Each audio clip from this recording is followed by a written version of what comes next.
Hello, hello? Hello, hello? Yeah, okay, good. Streamer bot. Okay.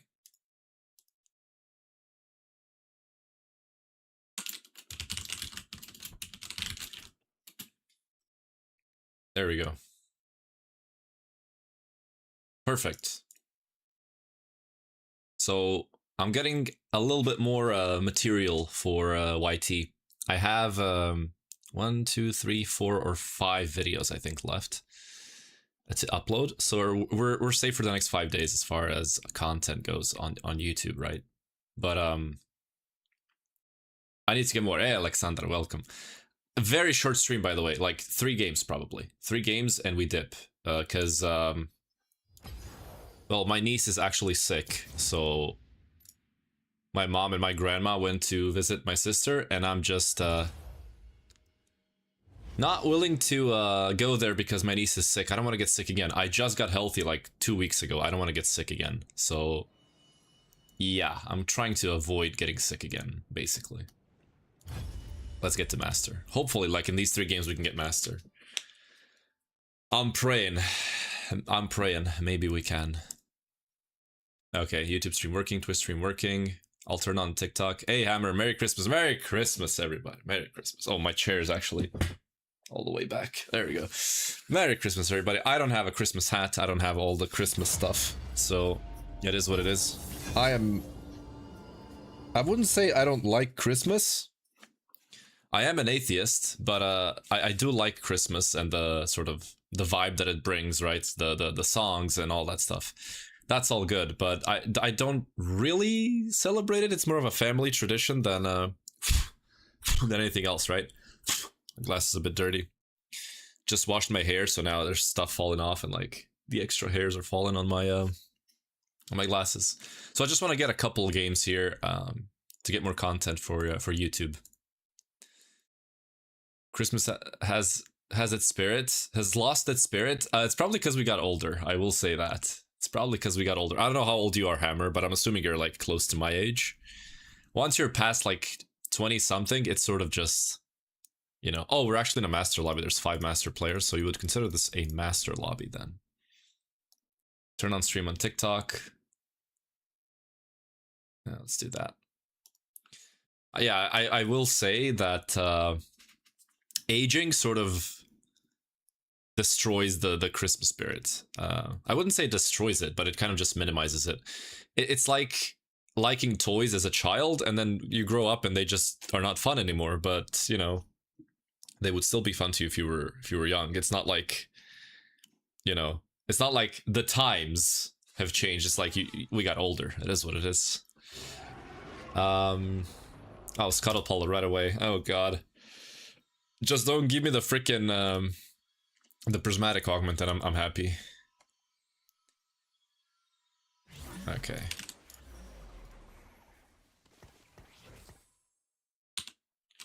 I do like Christmas. I love Christmas songs. I love it's not like, not the newer ones, like the old school ones from like the 50s and 60s. Morning. For me, it's afternoon, but good morning to you, sir. Again, very short stream. I should change the title on YT. At Purple App, everything is set up properly, but yeah, it's like gotta be like 3 games and that's it. Very short stream. God, this blitz is taking forever. Malzahar? Okay, that's the worst possible drop. So the start is Diamond 110 LP, so we're trying to get Master, you know, real quick and then just dip. Okay, this is the Void angle here. I probably will have to get rid of the blitz. I will see. Every time I see you in a prismatic lobby, other people hyro like crazy. Yeah, it's a thing. Actually, let's check the mutations. Okay, so we have a good Baron mutation here. The Leeching Nucleus is probably the best. Okay, so we're good on that part. I like that. Just adjust my glasses there. Okay, so we got a Ginzu, we got Adrenaline modules. That's really good as a combo, right? Increase damage per auto attack, and then Ginzu just stacks up your attack speed. Really nice. We probably will lose streak though, because we have no upgrades and our board is kind of trash, but that's fine. I'll pick these up just for fun. Alright, boys, it's looking like a good game. I think we're gonna get a good placement here.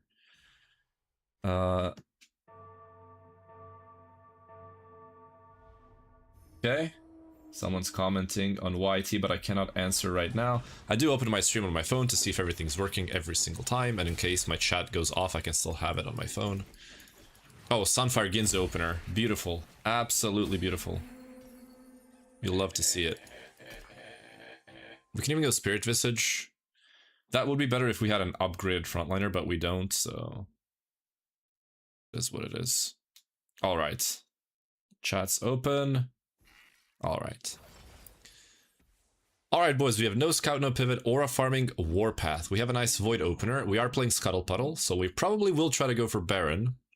We do have the Adrenaline modules with a Ginzu opener, so that's really nice. Unfortunately, no upgrades, so definitely not warpath. 2-trick is really nice. Might be able to stabilize our board. Darken weapon. We could go bow. But then I would need to get an AD carry in here. Oh, Bramble Vest is really good. Yeah, the AD Kaisa is not going to be good with this. However, Belveth might be fine with it. That's really hard. I'm going to go 2-trick just for econ, I think. Ooh, that's really good. That is really, really good. Okay, so we do this. Very, very strong opener now. I'm going to go Ginzu on Mel's, give him this. And I think I'm just going to go with the Sunfire. And try to go for Spirit Visage on the Carousel. This looks really good. Is there any way that Malzahar can carry whole game? Probably not. I don't think so. Alright, this... yeah, okay. I'm very happy that I took 2-trick. I mean, to be fair, I did get very lucky, you know. Getting Vi 2 and Jarvan 2, that is quite a high roll, I will say. That is a high roll. So, definitely got lucky there. But, hey, you can't get lucky if you don't risk it, you know? Risk it for the biscuit, baby. Alright, nothing special here. Vi alone is a high roll, yeah. Underrated unit, absolutely agree. We got a cog pair here as well. So, we could run Teemo. If we get Teemo 2, level up, run Teemo, give him the Ginzus, he should be able to carry with a long shot. But, yeah, see how bad Malzahar is? Like, Vi is doing more damage than Malzahar. I mean, she is 2-star, to be fair, so yeah. But still, like, he has a Ginzu, he has a Void Mutation, and he's, like, doing twice as much as Kog'Maw, which is not that much considering he is a 3-cost, right? Solo leveling Vi unironically wins all stage 2 even 1-star. Oh, even 1-star? I did not know that. I don't really like solo leveling that much anymore, but to be honest, I didn't really get the opportunity to play it, so I don't really know if it's good or not. And I don't know which units are good with it. Outside of the, like, standard, like, oh, melee carries are really good with solo leveling. But yeah. How you doing, NSD, by the way? Oh, this guy has the Darken Aegis, so he's gonna be playing the Scion. Interesting, interesting. He didn't opt for the standard Darken Bow opener. Oh, Vayne. Okay, Vayne is much better than Teemo.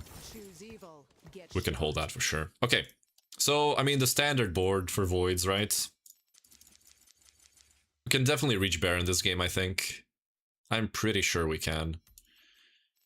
And then it's just a Swain, right? Boom.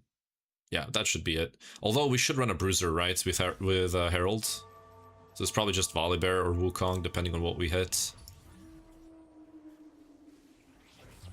Malzahar carry with stacking Rabadons? I don't know, I haven't seen that yet. Oh, we lose our streak here. This guy's also 2-trick, but I think he's a little bit stronger because of his board setup, and he's also level 6. So we're definitely losing here. Yeah. That sucks. But it's better to lose the streak now on 2-3 than lose it on 2-6. I think we can still, like, win these 2 rounds. Although I probably will opt for Econ. Now that I lost my streak, right? I can just sell the Vayne and go 40 gold. I mean, I'm gonna be 40 gold anyways, but if I get, like, Void units to buy, I can sell the Vayne and just stay above 40. It's completely fine. I would love that Vayne, by the way. That's a Spirit Visage for a Vi too. Yeah, we just had to face this guy. I mean, he has 3 upgrades. He has Noxus. Piltover is also really good. Yeah. Vayne is still up, which is really nice. I could have had Teemo too if I was a little bit more patient, but that's okay. Just go for Chain. Get the Rek'Sai and Protector's Vow, which is really nice. Good. So Ginzu's, we're probably going to build the AP Kaisa, so Jewel Gauntlet, Hextech, or maybe another Ginzu's, depending on what we get. The goal is to just econ up, try to go 10. So yeah, like here I could level for Vayne, and that would be completely fine. I'm just kind of trying to evaluate if it's worth it. Actually, it is. You know what we're gonna do? We're gonna level up, sell this, and do this. So we don't waste a remover, and we play Ginzu, and we can still be on 40 gold. If we lose, we can just sell the Kog'Maw on bench. And I guess we just do this. Because Vayne is really, really strong. Yeah, we win this for sure. Vayne is super strong, guys. Vayne is one of the best units in the game, in my opinion. There we go. Yeah, Vayne's just too good. Man, the Vi is so nuts. Okay. Good stuff. Is it better to slam items rather than save? Yeah, you want to save HP, so yeah. Definitely. I thought you wanted Spirit Visage for Vi. Yeah, I'm just slamming items right away because I want to save HP so I can go level 10. Another intelligent TikTok comment. Road to Challenger with 4.1 average in Diamond. Smiley face. Yeah, that definitely matters, my brother. Okay, this guy's 2. That's a Zon and Bilgewater. Okay. BT Nautilus. Good luck climbing. Thank you, brother. Okay. Looks good. Should I? Probably should do this. Yeah.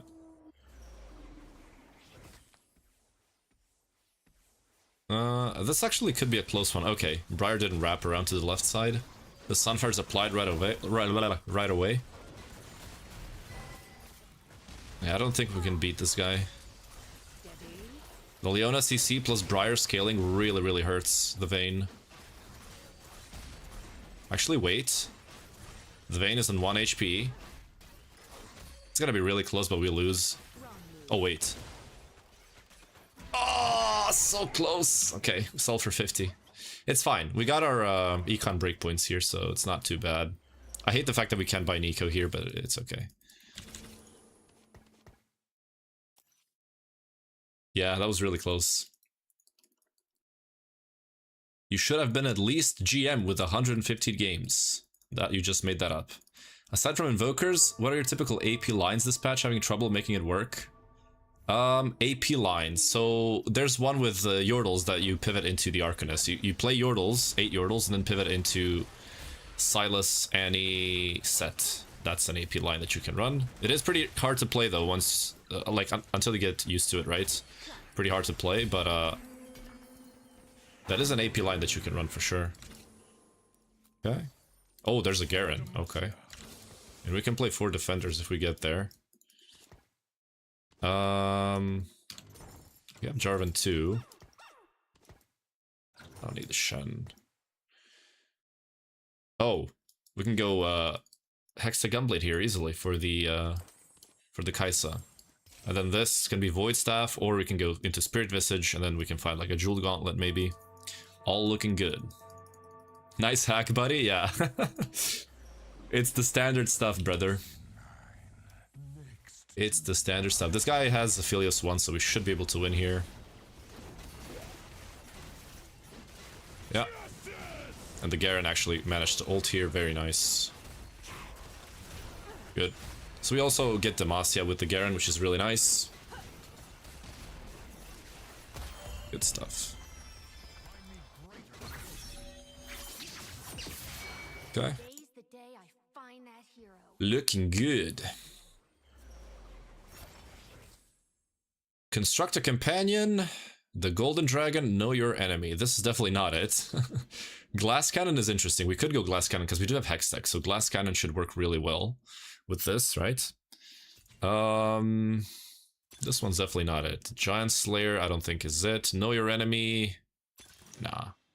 Okay, so it's either Indiscriminate Killer or Glass Cannon. I think I'm just gonna go Glass Cannon here. And like this would be nice, but let's see what the upgrade is. Attack speed, mana cost. Guess I'll take attack speed. So 16. I would have to lose 3 gold to run this. I'm gonna do it because it probably secures a win. It gives like 3 long shot plus Piltover, and of course the extra damage is always nice to have. Zon is so bad it's not even playable with Vi 2-star. Yeah, I tried it once on stream because, you know, we do play for fun here primarily, and yeah, it was really bad. Even though I had Mundo 3, Jinx 3, like best in slot items, we still went 8th.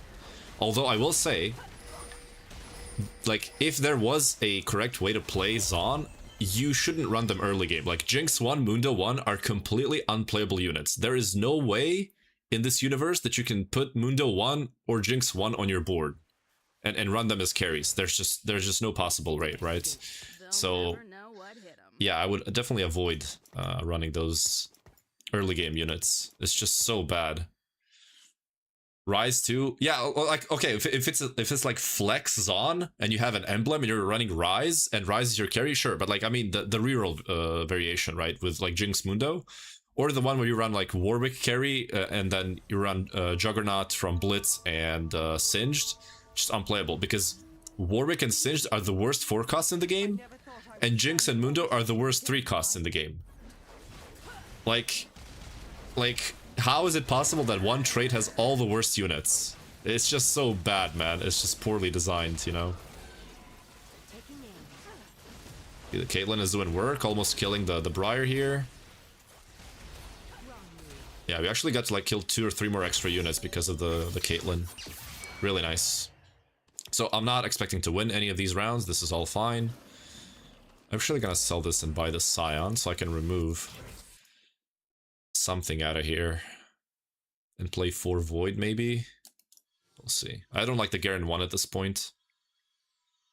Bruisers don't count as tanks for Skarner unlock? Oh, I'm not sure. I don't actually know, because sometimes I accidentally unlock Skarner.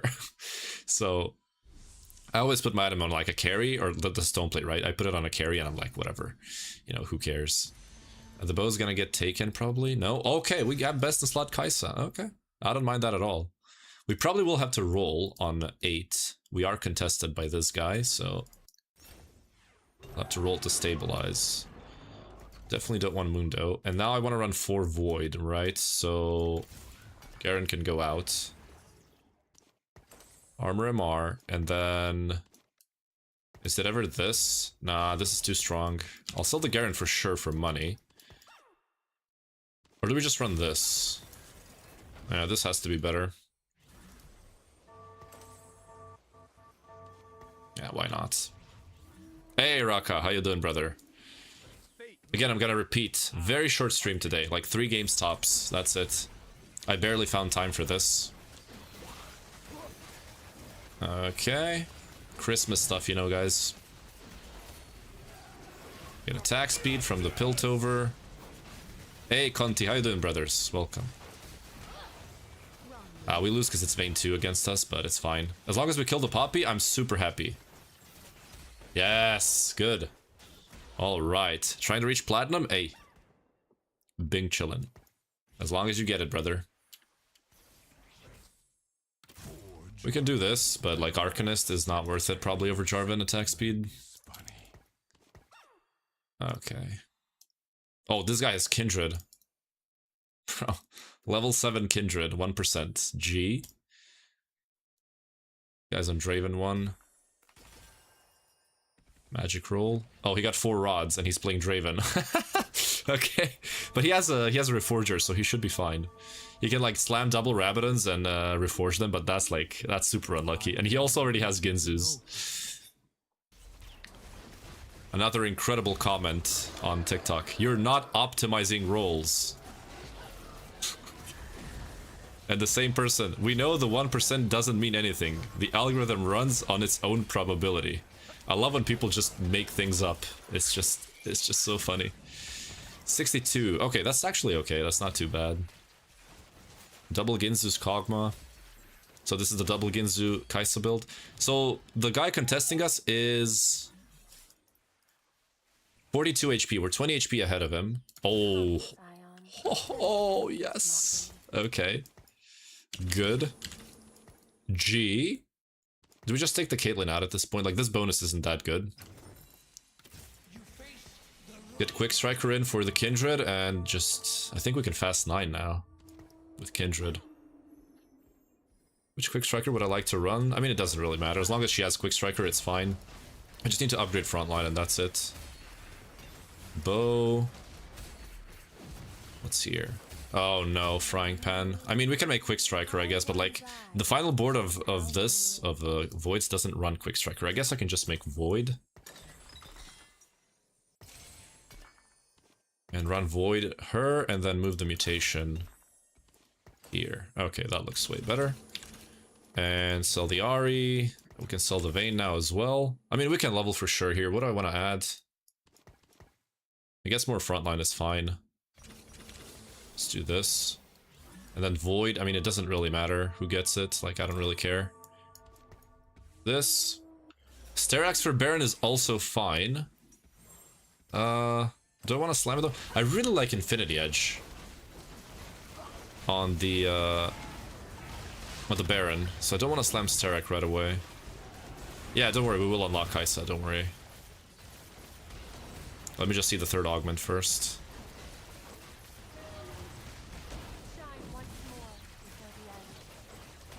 Oh, this guy found freaking Shyvana as well.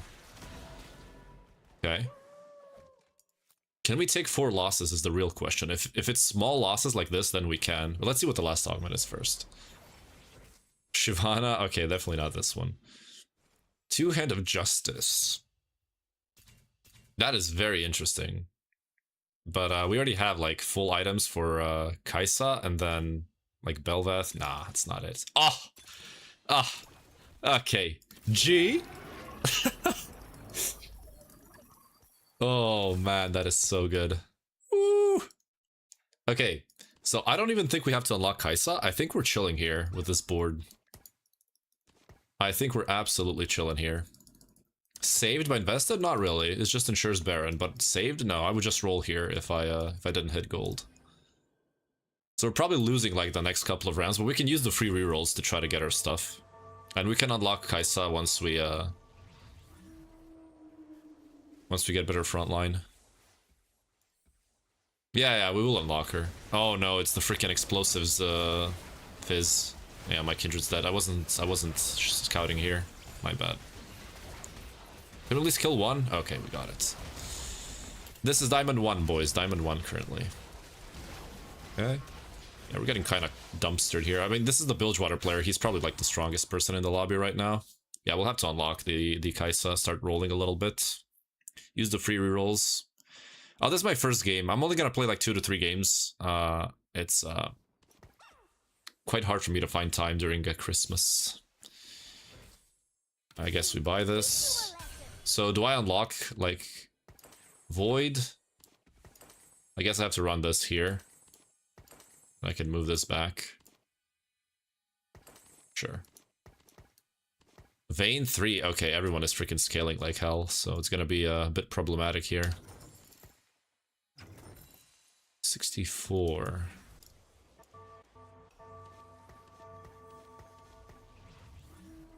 Okay.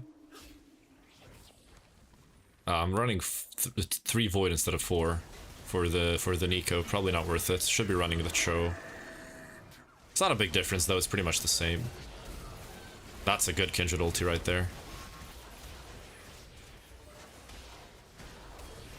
Yeah, we just don't have the damage. Kindred without Kraken doesn't have damage. Okay. Getting wasted here a little bit. 24, 2 more rounds. If I unlock Kai'Sa... Okay, so if I hit Herald 2 plus Kai'Sa 2, I guess, or like Frontline upgraded, we could live here. The guy contesting us is winning. Yeah, he got to Kai'Sa. Okay. So Infinity Edge we said, right? I mean, we can go for another BF because it's on Bel'Veth, so it's definitely worth it. But it's gonna get griefed, of course.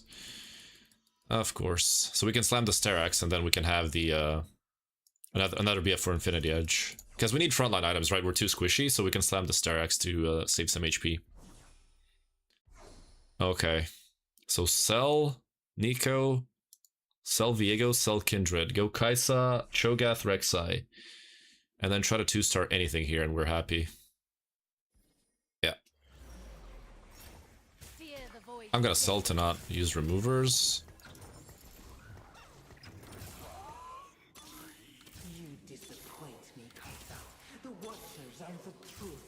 Come on, any upgrade. Not this one. Okay, Kaisa. I mean, I have to roll a little bit. I'm too weak. Okay. I still want to roll because we're being contested. So I'm trying to get Kaisa 2 or like Wukong 2. No? Okay. I'll go for this. Void, this, Ginzu, Hextech, Mutation, Void, Protectors, Sterax. This is the tank one, right? Oh, that's the healed lowest ally. Okay. We'll keep it above 80 so we can have the free rerolls, but I really want to get stronger here. Should be swapping items to Herald. Didn't have time to do it though. No Defender on Vi kind of hurts, but we were gonna lose this anyways. It's a freaking Vayne 3. How much? Oh, 12? Okay. Yeah. Just have to ban someone on TikTok real quick. Or block, as they say on TikTok, my bad. Very, very annoying person. Just rage baiting and being toxic, so I'm just gonna ban. There we go. Okay. Let's keep rolling. Roll to 80. If we die, we die. Guess I should pick up the Mals. Mals 2. We can sell this, right? Go for this. Boom. I mean, we can run an extra unit, but it's okay. Just run Belveth over this. Yeah. I lose Longshot, but like Belveth is way stronger. Probably should be running over the Mals though. Do this. I think we're dead here. Kindred 2, right? I think we just die. Ambessa 2, Kindred. Yeah, we're dead. Okay. Tried going for the first. It's okay. Again, another high roll lobby where people like have everything hit by stage 4. So yeah. Oh, we move on. Let's go next, baby. It is what it is. Merry Christmas, guys. Merry Christmas. How you doing? Insane tempo by the lobby. Everyone has 5 cost 2 stars and it's stage 4, and it's not even a prismatic. I hate Scuttle Puddle, by the way. Such a freaking disgusting, realm. I am from Croatia, brother. Yeah. I mean, okay, Yordles are not even viable, right? What's your peak rank? 1350 LP Challenger. Hey, welcome, Haruwe, welcome. Thank you for the follow, Nacho. How you doing, brother? Yeah, I mean, there's nothing we could have done there. I could have rolled to 0 and I would still lose all of these fights. Nice game, saved gold for next game. There was no reason for me to use gold here. I would go 8th anyways. Those are not. They gutted Bilgewater, basically a 3-4 star engine. Bilgewater is not gutted. Bilgewater is still S tier. And yes, Yordles are pretty bad. So you're just plain wrong. You can check the stats. Yordles are only good for pivoting into a better board, but they're not actually a board that you can run vertically. But I think of forcing Piltover every game. I don't like to force stuff. I don't like to enter a game, you know, already knowing what I'm gonna play. That's kind of griefing. You want to go for whatever you hit, usually, right? So if you have like a Caitlyn 2 opener, yeah, sure, play Piltover. But if you don't have any Caitlyns, then I don't think you should be forcing. But yeah, Tryndamere Real is still good.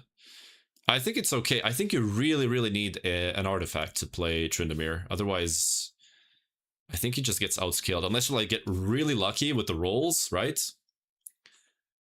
If you get really lucky with the rolls and 3-star your Ashe and Trynd early, sure, it can work. But if you don't, then you really, really need an artifact on Tryndamere to make it work, right? So yeah. I mean, it's fine. There's nothing we could have done last game. There are like small tweaks that wouldn't change anything, like, you know, swapping items. But yeah, 5 cost soup still meta? Yep, pretty much. Tomorrow's the last of my worries. Why is Yordle a pivot only comp if you can only really get value out of it with 3 stars? That's not true. You can get value out of them by simply farming the rerolls on 6 Yordles and farming the grab bags on 8 Yordles, which allows you to oh, there you go, Caitlyn 2, which allows you to pivot easily into 9 because you get free rerolls, which saves a lot of gold, and then you also get grab bags, which give you gold and units, and sometimes even items, I think. So yeah. Oh, Vi Nico. Okay, we got like blessed with this opener. Upgraded champion? Yeah, so this shouldn't be too twisted. You just lose playing 2-star Yordles?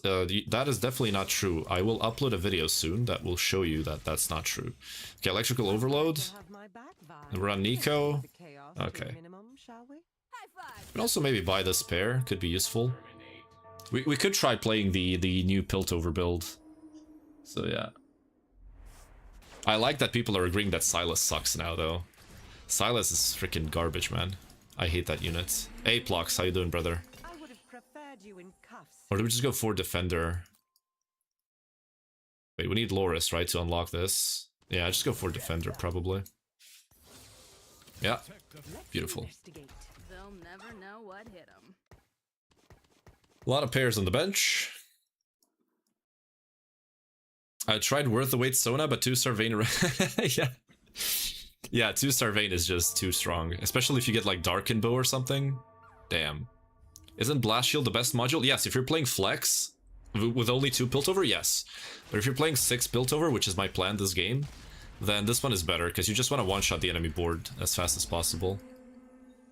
Well, I don't know how much I like Ginzus here. Not a fan of Ginzus in Piltover. Yeah, we'll see. Alright, boys, we have solo leveling, savings account, Wowvin Magic. We are playing Piltover for sure. We got the upgraded champion started with Kate 2, so that's going to be the plan. And we're definitely not running this in that case. Warpath is interesting. Warpath is interesting. But let me see how strong the lobby is. So there's 2 upgrades here, 3 upgrades. 2 upgrades here. Vayne with Briar 2, Bilgewater, Tempo. Yeah, okay, definitely not Warpath. Savings account looks free for me. Zonites. We're not playing Zon. Let's go savings account. Boom. Okay, so we're now gonna level and just start stacking this baby up. I'm selling all of these, right? To get an eco pair. Yeah. And we're just gonna wait. Try to stack up gold. Because we are gonna be rolling for Caitlyn 3 anyways. So we might as well stay on level 3. And try to farm up gold. I will give her the BF sword though. I need to kill stuff, so... let's do that. Shield's still better on T-Hex? No, that is not true. Okay. Boom. Nice. Okay. Nope. I mean, you can disagree with like the best players in the world. There are quite a few discussions on Twitter about this from pro players, and if you watch them, you will understand why. You can keep saying it is, but it simply isn't, right? I is a must-have on T-Hex? Yeah, pretty much. Oh yeah, I forgot to remove this. Let's do this instead and just have everything in the planner. Alright, so we don't get confused here. Yeah, Caitlyn is like a must-have, so... yeah. Yeah, maybe we can check stats, of course, on the T-Hex items, but I'm pretty sure it's like just full damage with a Hodge or something. Yeah, Infinity Edge, Guardbreaker, Deathblade, Hodge. Yeah, it's just pretty much full damage. But you need to like absorb Caitlyn 3, right? Otherwise it's just not gonna work. Birthday Reunion. Oh, that's the guy that got Echo too, he just sold him.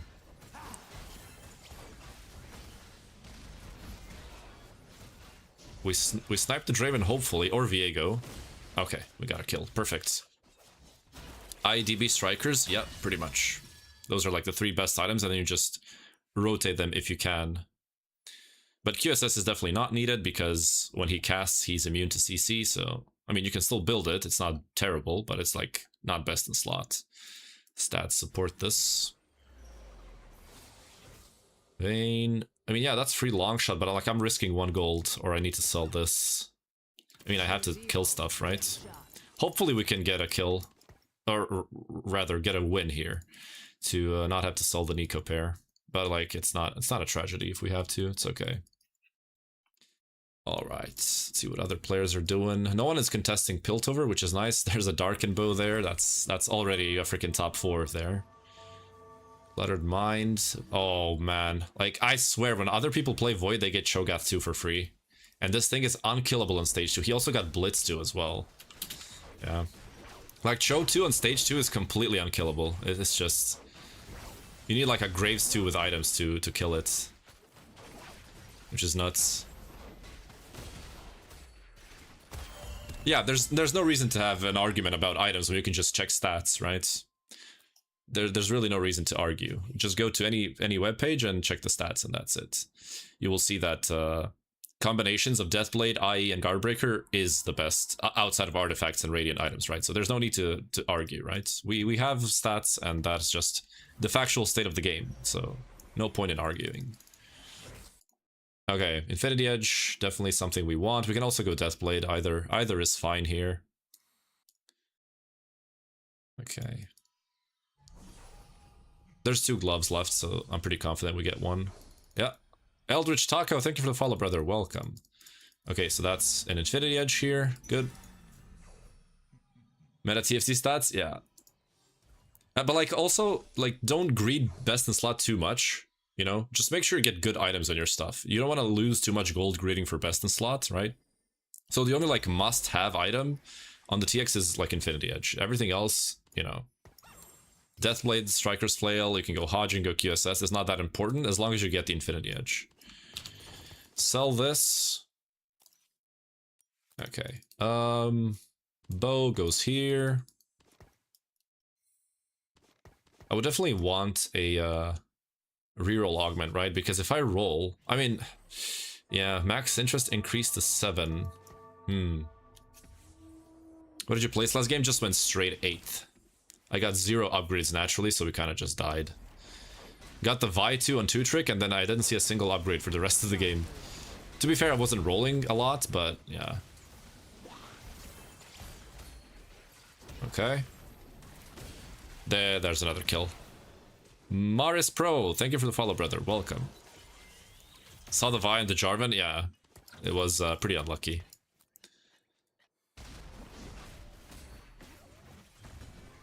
Okay. This guy's really strong. He has Even Shroud. I mean, I wouldn't build Even Shroud here, honestly.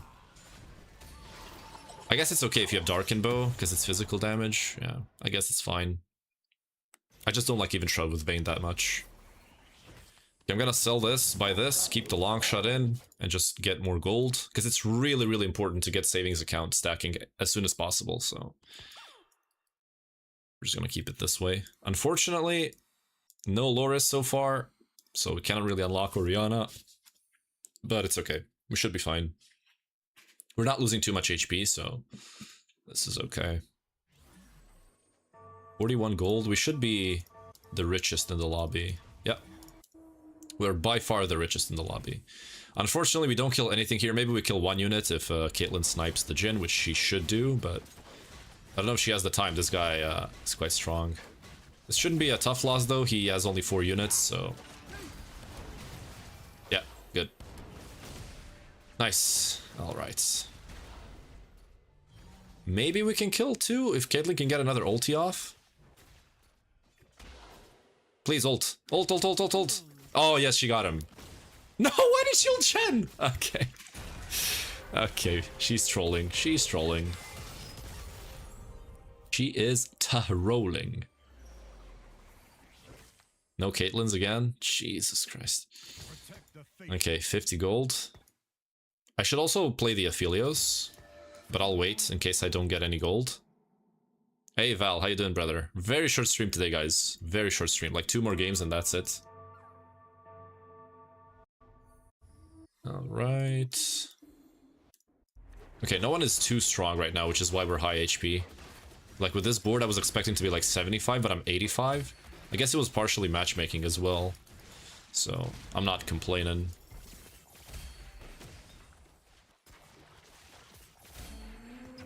Okay, we got 50 gold. Oh, these items are freaking tragic, man. These are so bad. Do I go like adaptive helm or something to to have any form of frontline? Because yeah, these items are horrific. Maybe we get Pandora's. 60 gold, okay. So I'm not gonna level here. I'm just gonna chill because this increases our max interest to 7. So just want to keep stacking the gold. We're gonna be losing hard these next few rounds, but it's okay. It is live, brother. And yes, I'm streaming, you can see right here on TikTok, my other platforms. Happy holidays, Jin. Happy holidays, guys. Don't you think Bard would have been good early? Yeah, but like with this, Bard is incredible. But with this, you really want to stack up the gold, right? You're gonna get more value out of this than a random Bard, which would completely destroy my econ, right? But I do agree with you. Generally, the Bard is really good with this. Yes. If I didn't have this, I would go for Bard. Yes. Can we kill a unit here? Come on, Caitlyn. Kill the Poppy. There you go. As long as we get a kill, I'm happy. Every round that we get a kill is good. Okay. It's Kraken Slayer. Or Kraken's Fury, whatever it's called. Okay, come on. Give us something good here. Thorn-plated armor. Indiscriminate killer. Construct a companion. This is really good for Caitlyn 3, I will say. This is really good for Caitlyn 3. So, yeah, I'm just gonna take it. Like, we can even roll here a couple of times, try to get Caitlyn. Jhin, and there we go. So, yeah, that's pretty easy. Now we don't have to worry about having Caitlyn 3. Okay, so... yeah, I mean, we don't need these extra Caitlyns, right? We can just sell them. And... yeah, just keep stacking up gold. And try to get Loris. I could level here, but... yeah, I don't think I want to. Let's keep the loss streak here for these next couple of rounds. I'm thinking of slamming this, but I really want the even shroud, and also Tyr can be Hodge, and we're not winning rounds anyways, so we might as well just do this, right? Also really need red buff in this comp, so another bow is completely fine, because it also makes the Caitlyn stronger. There we go.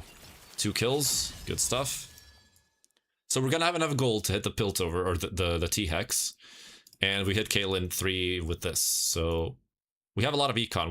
We need a combat augment or item augment, because our items are kind of scuffed here. Also now the tempo is going up, everyone is hitting their upgrades, so we're pretty weak compared to the lobby. We can level here for sure. Do this. Hopefully that buys enough time for Caitlyn to do damage. Maybe like separate these two.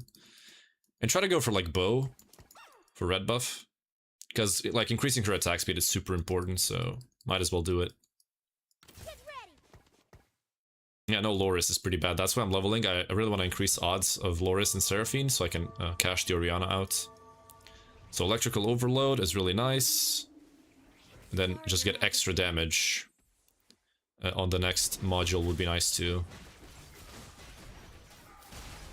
Oh yeah, that really hurts. The Vayne too. Yeah, I'm telling you guys, everyone gets upgrades now. Everyone is so strong. I don't even think we kill anything here because, yeah, Zin's gonna block the Caitlyn ulti. That's pretty bad. We're gonna be probably like 20 HP on the wolves. Like, no, 30 HP. 35 HP on wolves. So it's very, very scary here. We have 0 frontline upgrades. We have 0 frontline items. Our backline items are also not that good for early game. So we're just getting dumpstered for now. Not much we can do, though. Have to be patient. There's a bow on Zoe. It's gonna be taken, right? No? Okay. Good. Thank you for the rose. Thank you for the rose, brother. Just played around with Void Longshot. I kept doing this kind of reroll, been win streaking. Either you go Piltover or Kai'Sa. If you get the Caitlyn 3, you straight up go T-Hex, right? There's no other thing that you can do with Caitlyn 3. You don't want to 3-star her if you're playing Longshot. You only 3-star her for the T-Hex. Another pair. So we have like... wait, what did I do? We have Nico pair, Jarvan pair, Aphelios pair, Kog'Maw pair. That is super unlucky. But it is what it is. 3-4 no Loris? Yeah, it's okay. We would be losing these anyways, so it doesn't really matter. After 50 gold. So after Wolves we cash this out, right? 7, 14, 21, yeah. After Wolves we cash this out. We should be able to kill at least like 3 units here, I believe, right? Nautilus doesn't get the cast, which is really, really good for us. And boom. Okay. And then we might be able to kill the Alawi as well. Probably not, though. Yeah, it's too much attack speed on the TF. 2 unit kills. It's 45, right? 43. Oh yeah, they increased stage 3 damage. Yeah, we're gonna be like 30, 35 HP. This guy's 7 Bilgewater. He's probably just winning out, right? Like this guy's Lissandra Yunara on 7. It's just absolutely crazy. There's the Loris, finally. I mean, I don't want to 2-star this now at this point. But that should unlock our Orianna. So I guess we can sell these two. They're not going to be on the board. 7, okay. I mean, I can level here to save a little bit of HP, right? Yeah, we're going to get this anyways. Sack 1 interest gold for this, it's fine. Boom. Oh, 2 Bruiser emblems. Oh, he can run 6 Bruiser Lissandra. Ooh, and Yunara. Yeah, we don't kill anything here, I think. Maybe like 1 unit if we're lucky. Yeah, we're gonna kill 1. Okay, barely. Barely got 1 unit. Okay. Jesus. 31 HP, okay. Is that good enough to work with? I do not know. I do not know. We get Orianna now, so that's fine. I think we have to sack 1 more, which sounds crazy, but there's not much we can do. So yeah. That's a shop. That is a shop. Okay. Like, I'm not even sure if we could run the Shyvana. Like, maybe I play... So, with the Shiv here, we can do Nautilus and get Juggernaut plus Warden. Okay, and then Senolution, and that's our level 9. Where's the Senolution? There we go. Yeah, that looks okay to me. Yeah. Chain. Oh man, we don't have items for the T-Hex. These are so bad. Like, how is it possible to low roll this hard? It's crazy.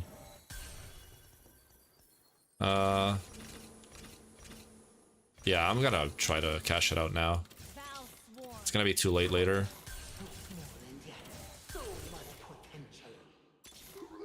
Anything here, guys?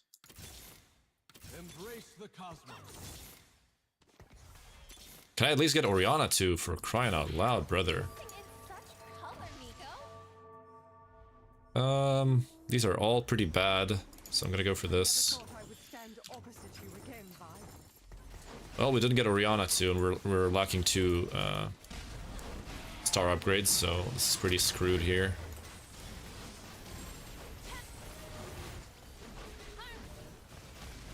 Slam adaptive on this, but I really want items on the T-Hex. Actually beat the Vayne, that's impressive. Okay. Not sure if you keep rage baiting, I will ban you just to inform you. Okay. Invested, growth mindset, hold the line. Oh, I should have waited, man. Look at this, so good. Now gotta go for this. Bond overflow, yeah. Good joke. Now going for this. Bronze for life. These are all kind of bad. I guess I just go invested to cash this out. No? Jesus Christ. That's fine, but like, can I get something that I actually need? Real question. Thank you. My god, that took forever. Okay. Sell this, sell this. We can still play Azir, I suppose. 5 built over? I mean, I have to run them now. We can slam AP on the Seraphine, I suppose. Loris we can sell. Nautilus is okay. We just Rabbit and slam? I have to slam stuff, I'm too weak. Okay, Fizz is not hitting the Caitlyn at least, so he should just jump away. Oh, that's such a bad Caitlyn ulti there. Okay. We still win this, I think, because the Fizz doesn't have items. Nice. Oh, that snipe was beautiful. I think we win, right? Oh no, the Caitlyn is actually low HP. That's sad. Okay, well, at least we get the T-Hex. The problem is we're triple econ, and we're like 0 items. We have 1 item on T-Hex. So it doesn't look good.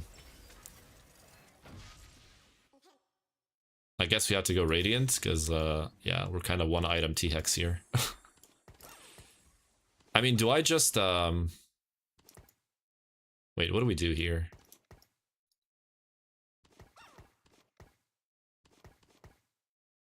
Azir's just gonna be better, right? Because we have Braum too, so I can sell these two. I guess I have to slam this just so he can actually cast, and then just go for Hodge. Okay. I should also swap the Protector's Vow to the Braum. 3 Econ Augments? I mean, this set, you can actually easily justify it. Hey, Ranan, how you doing, brother? Oh, we got Radiant Red instead of the IE.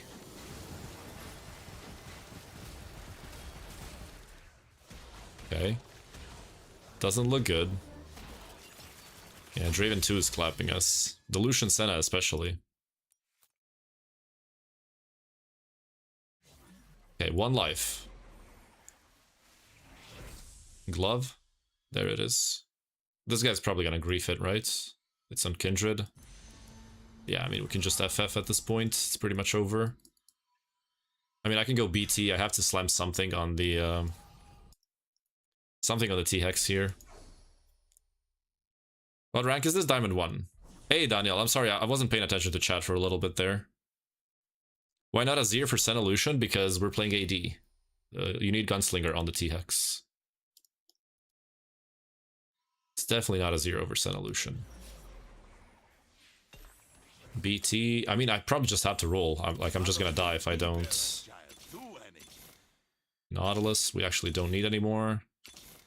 I mean, these shops have been absolutely abysmal, by the way. Like, I don't have Vi 2 with all these rolls. That is completely insane. I guess I'm supposed to slam this. And then... Okay, well, we pray to God now. Yeah, this guy doesn't seem too strong with the Kaisa 1. Huh? He didn't... Wait, what? Did I miss something here?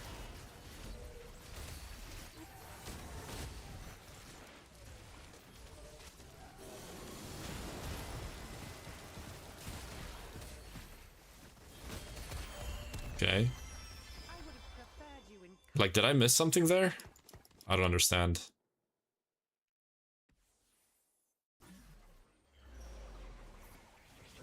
Trolling but not playing tourney? Ah, Raunan wasn't at the tourney.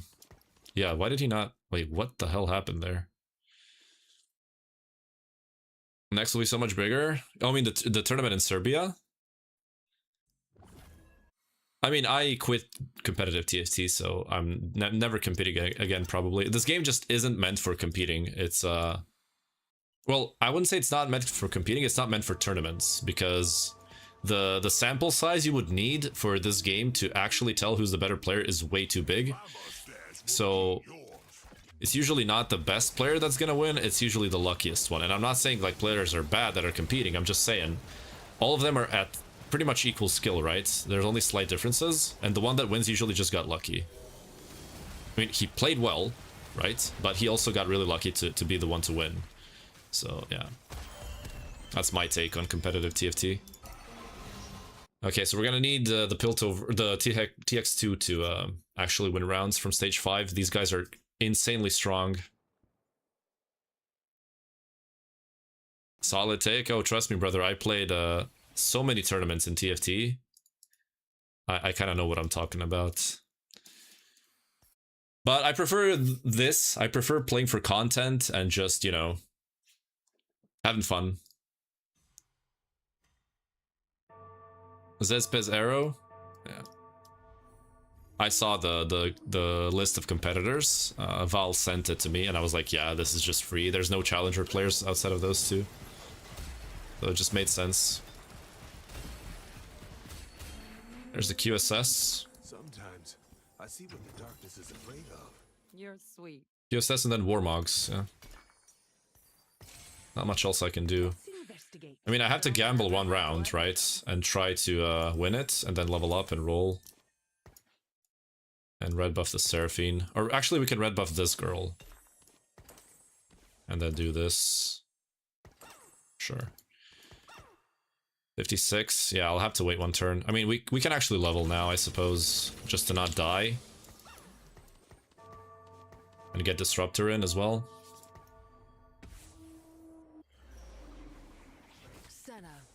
Not like you to choose the wrong side. Hi, GM Child lobby. Yeah. If you, I mean, especially like high tier tournaments like Worlds and, you know, regionals, all of those players are incredible, right? All of those players are amazing at the game. And it's usually not going to be the one that's most skilled that's going to win. It's going to be the one that just got the luckiest because they're all equal skill, right? So, and I can't even say that's TFT's fault. It's just the genre of the game is, you know, it's an auto battler. So like, that's just it. Where, for example, if you compare it to a team game like League of Legends, a lot of the team power comes from team decisions, right? And drafts and stuff like that. So, you know. Oh, there we go. That's pretty big. So like in League of Legends, even if like both teams are of like equal or similar skill, the team decisions impact the game way more than in TFT, right? And I mean, TFT is a solo game and it's a completely different genre, so it's hard to compare, but oh my god, Shibe, holy crap, what a freaking throwback. What up, Shibe? Good to see you still streaming. Hey, brother, how are you doing? We haven't talked like since forever, no?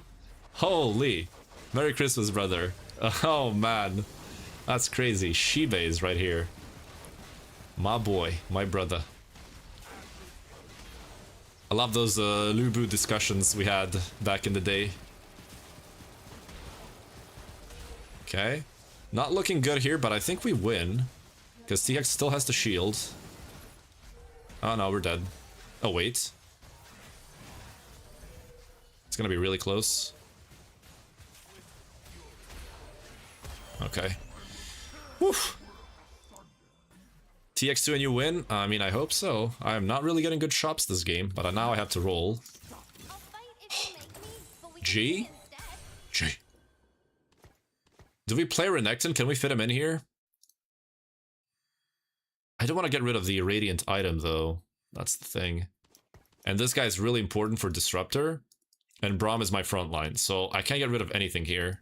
I can't do anything! So I think we're just chilling here. Oh god, Baron 2. Okay, we're not facing him at least. I don't think we beat Baron 2. I don't even think we beat the... Actually, no, we do beat this. Wait. Maybe not. Oh, it's a one-shot on the Yunara. Okay. That was pretty good. The Radiant QSS. That's not even bad, though.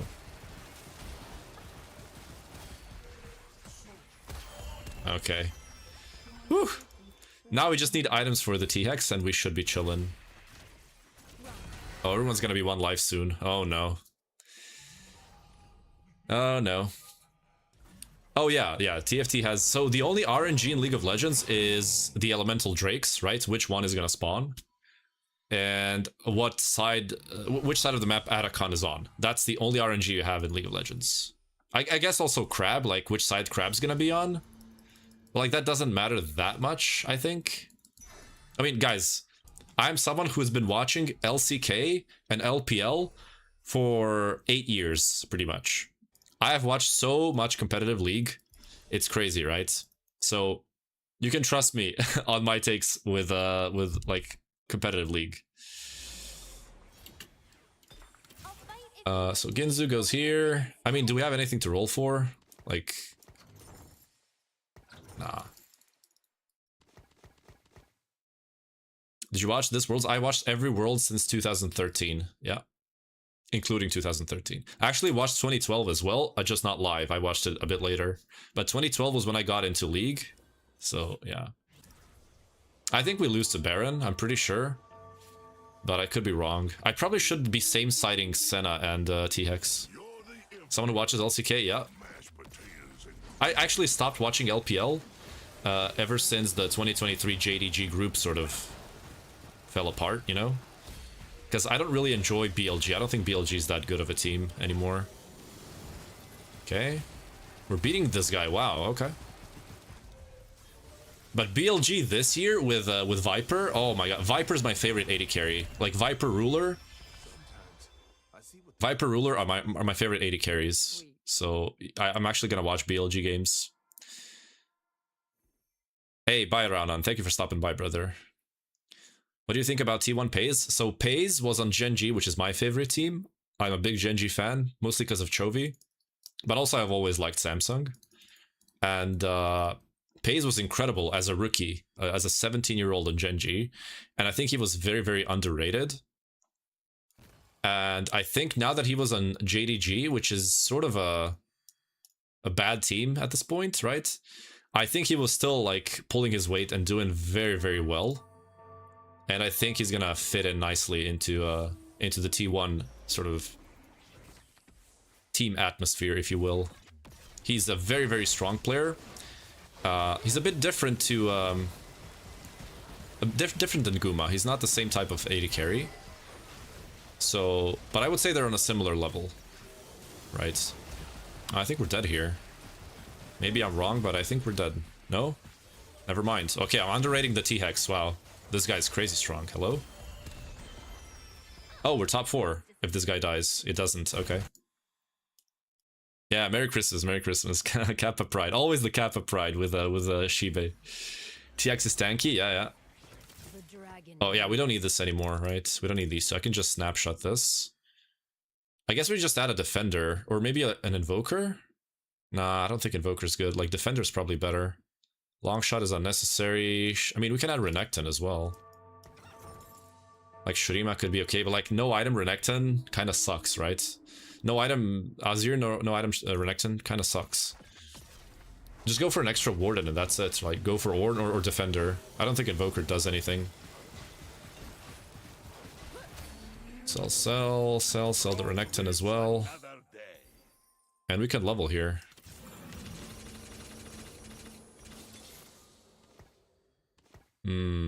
Leona? Buy 2. I mean, I'm gonna play the 2 Vi's, right? And then I can upgrade her later. Hodge. We can go Stoneplate. Yeah, because these backline items are kind of bad. Just go Stoneplate. Okay. Buy this. Double TX highest cap? Yes, but not without items. Okay. Oh, Vayne 3 might be able to kill us here because of the true damage. Pretty sure he can win easily here. TX is hitting the Vayne though. Beautiful snipe there. Oh my lord, that was beautiful. The TX sniped it. That was lucky. Okay, we got top 4. We got top 4. How long ago did this set start? About a month ago, I think. On the on the 3rd of December, so like 3 weeks ago. TX again. I mean, another TX. Targon? This should be fine, right? What are we facing? AP? Yeah, this is kind of AP, so Taric is fine. Taric is fine.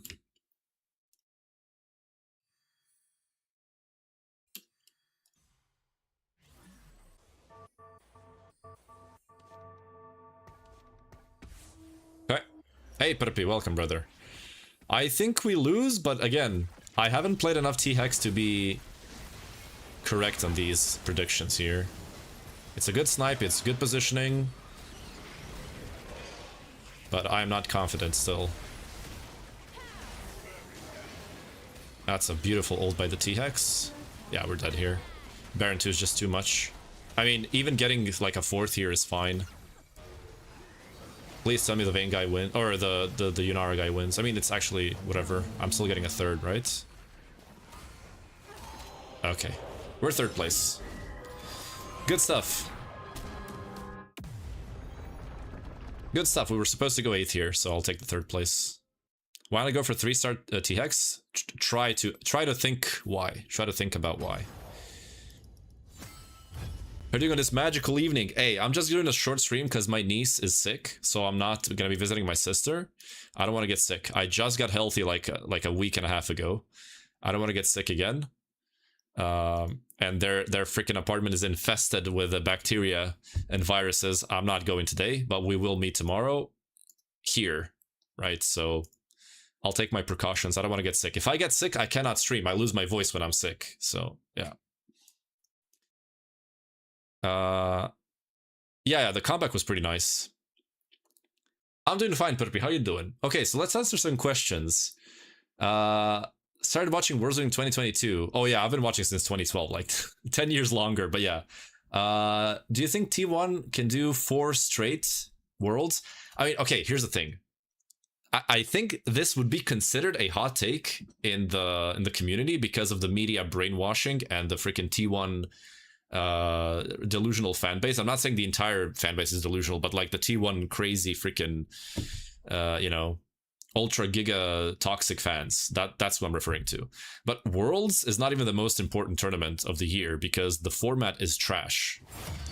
Like, for years, Worlds has been a tournament with an okay format. We have the group stage into the playoff stage, right?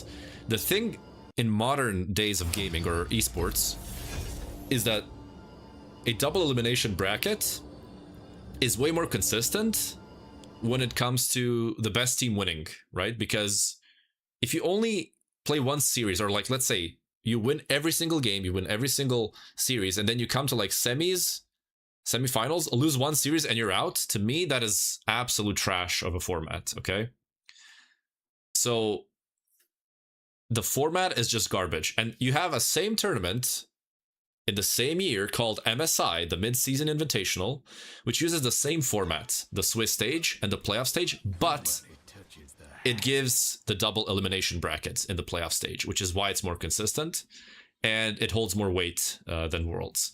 The only reason people say Worlds is more important is, again, as I said, media brainwashing and of course the name of the tournament.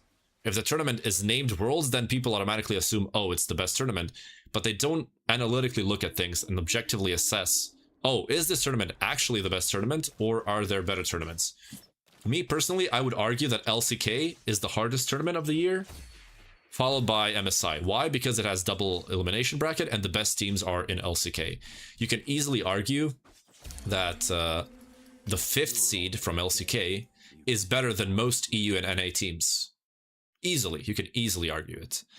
And consider that plus double elimination bracket and you have yourself the hardest tournament possible that you can create. So in my opinion, LCK is the hardest, closely followed by MSI, right? MSI is extremely hard.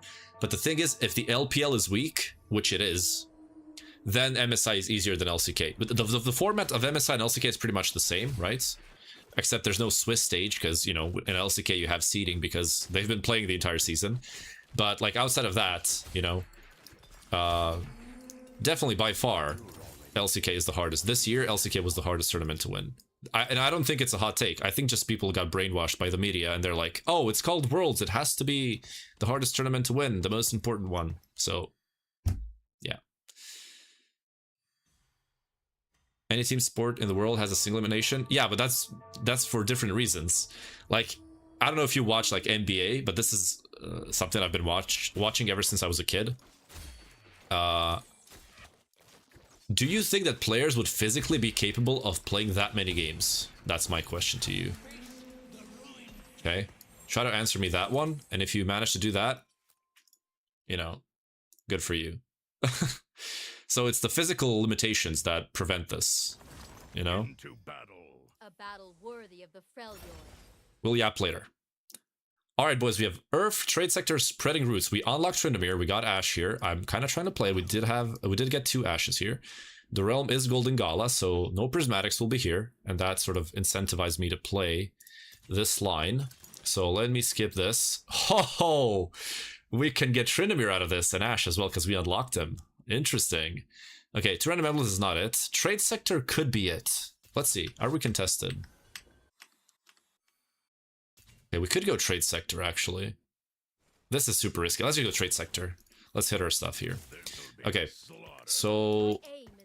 Bruiser frontline, no. Defender frontline, no. We don't actually have a frontline here. So I can just open fort, pretty much. And just play a little bit of damage to try to kill stuff. Okay. So, what I was talking about is why traditional sports don't have a double elimination bracket. So, In my opinion, it's because of the physical limitations of players and preventing injuries. Because if players get injured, they cannot play. And then, you know, you're not really getting a consistent tournament out of that, right? So it's really hard to do that. Now, what you could do is, since NBA series are all best of 7, you can do best of 5 or maybe best of 3, and then make double elimination brackets, and then make a best of 7 finals, right? So, you know, like I don't know, the first round of playoffs could be like a best of 3, and then into a double elimination of best of 3, and then the next round can be a best of 5 or so, right? And then the finals can be a best of 7. Maybe that could work. I don't know. To me, I think that's a little bit too complex to follow, but also I think the players would just be exhausted from playing so many games, so many different teams. Also, you guys have to remember, in NBA or in like most traditional sports, there's a lot of traveling going on, and especially in NBA, where 2 games are played at home, 2 games are played in away, right? So if you would play a best of 3 series, and let's say it goes to 3 games, you're traveling once, traveling twice, traveling thrice, and you go lower bracket, and you travel again. It's a lot of traveling. It's a lot of costs for the teams as well. But if you can go 2 games here and then 2 games there, then that's, you know, quite easier to manage. So it just complicates things to a point where it sort of doesn't even make sense, you know? So yeah, I understand why they're not doing it. But for an esport, that's not a problem. They're all in the same place. They're playing next to each other, and the event is held in one single stadium. And it shouldn't be a problem, right? And playing more games, like those guys play like 14 hours a day sometimes, right? So I don't think it's that stressful for them. And you're pretty much preparing for the same teams, so there's not a big difference there either. So I don't actually see a problem with that. So for me, yeah, I think they could do it. All right, so enough yapping about that. Who's your NBA GOAT? I don't think there is one. I don't think it exists. I think that's just a media thing to start conversations, but I don't think it actually exists. Should we do this? Probably yes. Okay. So we're uncontested, which is really nice. I could roll for Bard here, but I'm not going to do that. I don't think it's necessary. My favorite player of all time, or like currently? Currently, it's probably Giannis. Giannis is incredible. I love Giannis because I used to play basketball. I mean, I still play basketball.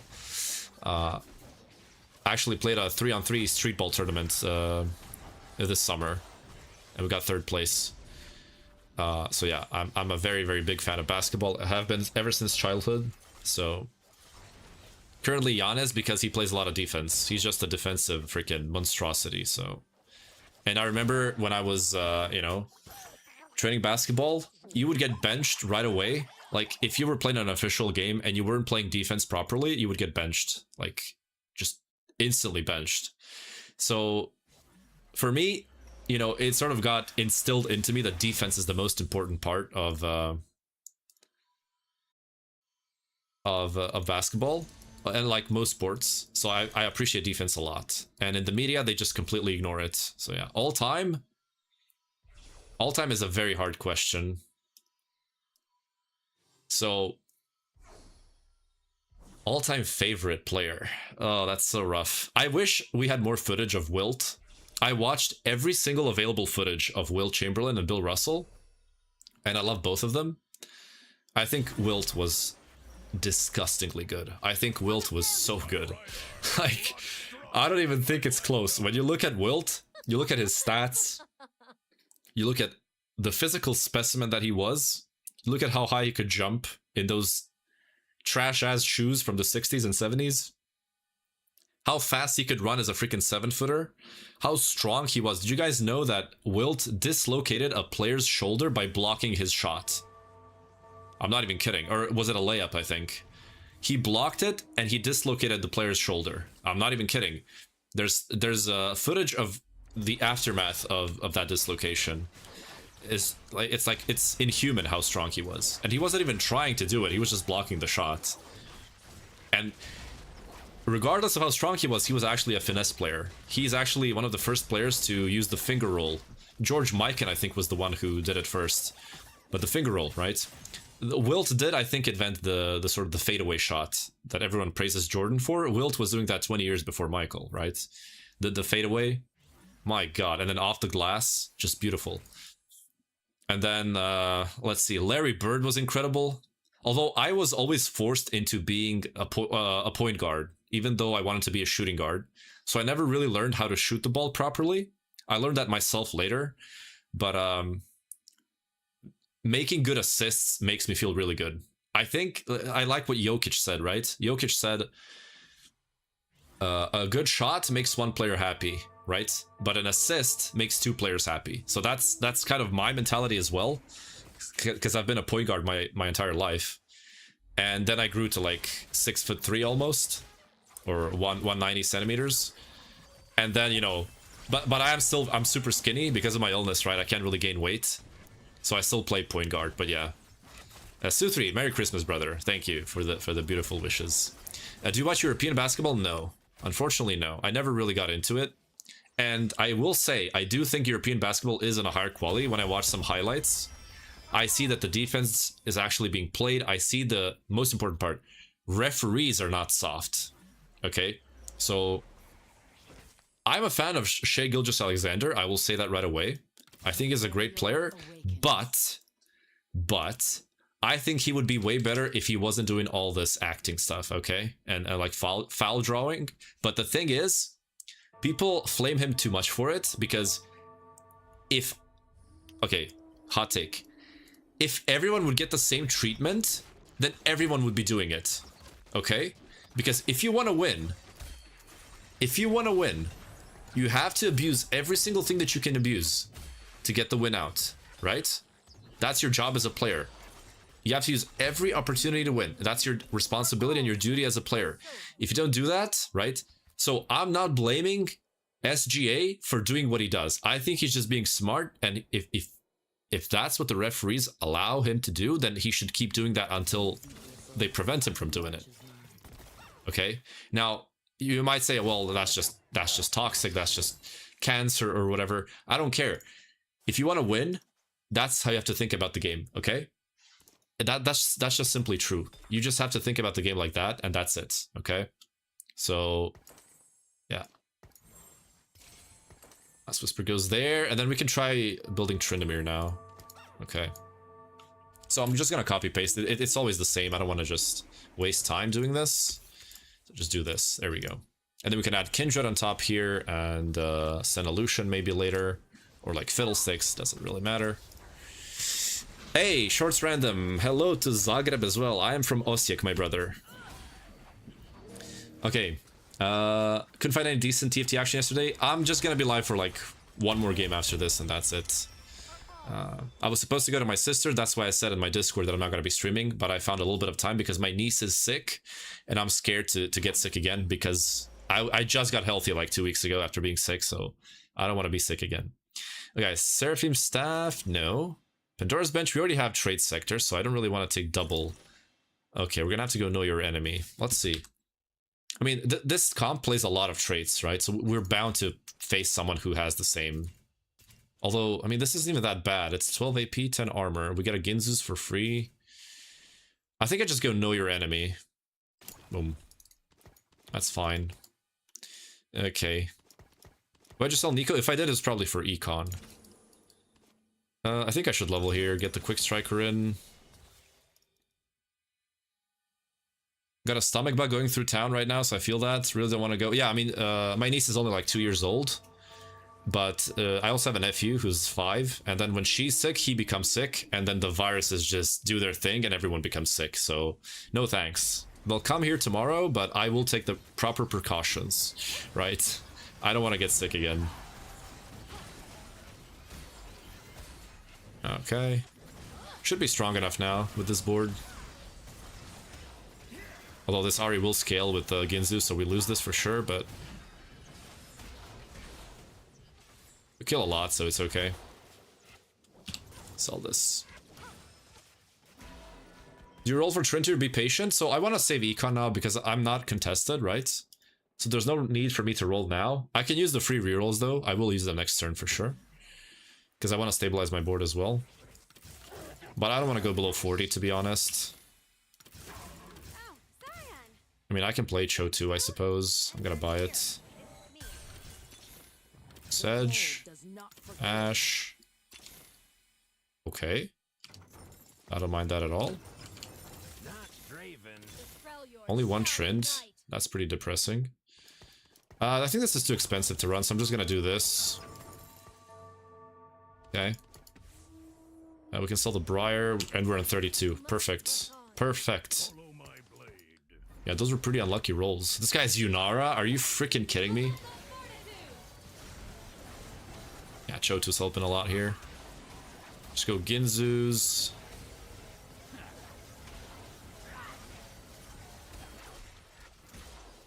Come on, he gets heavy as the crown, then he high rolls Yunara out of nowhere. That is so disgusting. I feel like every single lobby I play is high roll, like these last couple of streams.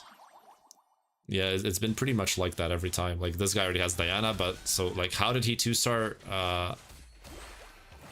Leona by 3-3 without econ augments? I have no clue, right? It's just every single lobby is high roll. And then I roll like 10 times on 6 and I can't get Trinamir 2 uncontested. 2 Nico 2s. Sure. Yeah, it's a disgusting lobby. It's probably gonna be about 4 again. Let's go BT, right? BT trend. We need a lot of cloaks. We need a BT, QSS, right? And then we can also go Kraken here. We can go Stoneplate, even Shroud. Need a lot of those. Don't see anyone trying Invoker Freljord, if that's what you're typing. I don't recognize the second word. Is it bad? I mean, you don't want to go 7 Freljord, like, ever, pretty much. I'm done talking. Okay. So which one is I mean, we can roll 2 times more. There we go. I'll leave you to scrap. Okay, now we should be stable with this. This looks really good. Beautiful. Because, like, if you're running 7 Freljord, you're running Ashe that you don't need, you know, she's a useless unit on your final board. And then you would also have to run Tryndamere, which is also a bad unit. If you're playing Invoker, right? So, like, Lysandra, Anivia, and then you can run Sejuani, Braum, Volibear. And then, you know, use their secondary traits, or like Bruiser, add a Wukong, Warden, you can add an Ornn, Defender, you can add whatever, like Vi, or like you can go Loris, Vi to get Piltover activated if there's a good Piltover module, right? You're losing way too much by playing 7 Freljord, that's the thing. Okay, yeah, the upgrades now allow us to win this fight, which is really nice. We're Diamond 1 currently, Diamond 1. Oh, +3 gold, that's Draven, cashing out. I love it. We do get Darius unlocked, which is kind of meh, but you always kind of do this, so it's fine. Okay, and then we just get Nico from here, and then Swain, and that's it. So Swain over Cho, and then Nico on level 7. We almost have Ashe 3, like we're 3 off, that's not too bad. Yeah, should be fine. But yeah, like to continue the question asked earlier, favorite player of all time, again, is super hard. I like to go by eras, right? I mean, there's no such thing as eras, it's dumb, right? You can say decades, but there's no such thing as an era of basketball, right? That's a stupid thing to say, but like by decades, like Wilt for sure, but then 70s, yeah, 70s are so hard. I'll leave you the scraps. You can still go Wilt. You can still go Wilt. And 80s, probably Kareem. 90s, probably Hakeem. Although, yeah, I mean, probably Hakeem. And then 2000s. That's a tough one. Tim Duncan, probably. Tim Duncan in the O's. In the 10s, LeBron. And 2020s now. I don't know. It's not, we need more years. You probably like Duncan? Yeah. How did you know? It's because of defense, right? Oh no, I don't like Jokic because he doesn't play defense well enough. I like his offense. I'm not saying I don't like him as a player, right? I just don't like him overall because he doesn't play defense. How do you not mention Jordan? I think he's overrated. I don't think he's a bad player by any means, but I think he is overrated. Again, media stuff, right? Tim Duncan type TFT roster. Hey, if you don't like Tim Duncan, then you don't like NBA basketball, brother.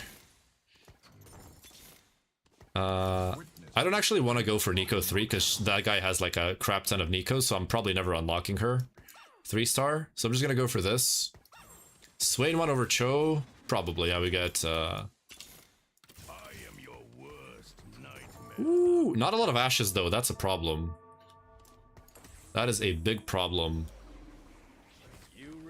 Boom. Boom. Okay. Hopefully the last augment will give us items. We're so behind in items, man. We have a 1 item Trinidad and a 1 item Ash.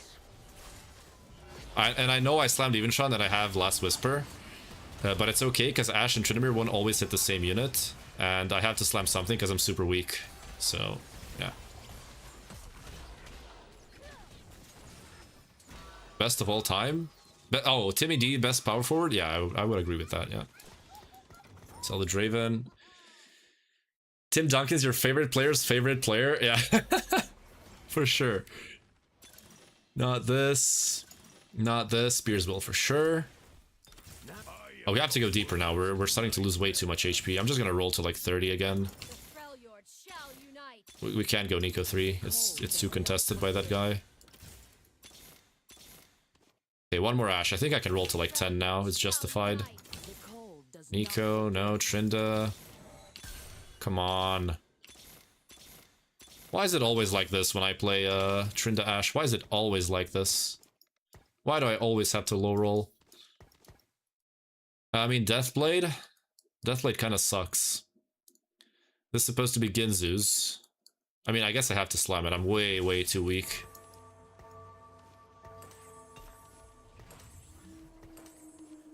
Okay, just do this. Yeah, the Tryndamere thing, I think you put him back when he's 3-starred, because when he's 2-starred, he just dies way too quickly if he doesn't have the extra HP. I'm not sure, though. But yeah, I think both are fine, depending on what you need. We lose because of the fucking perma-shielding. I'm probably just gonna roll here, and if I don't hit, I'm just gonna FF. Winning 6 championships without allowing game 7 in the finals overrated is... Oh, I'm not saying that's overrated. That has nothing to do with Jordan. That's a team accomplishment. Okay. Not Draven. Sejuani.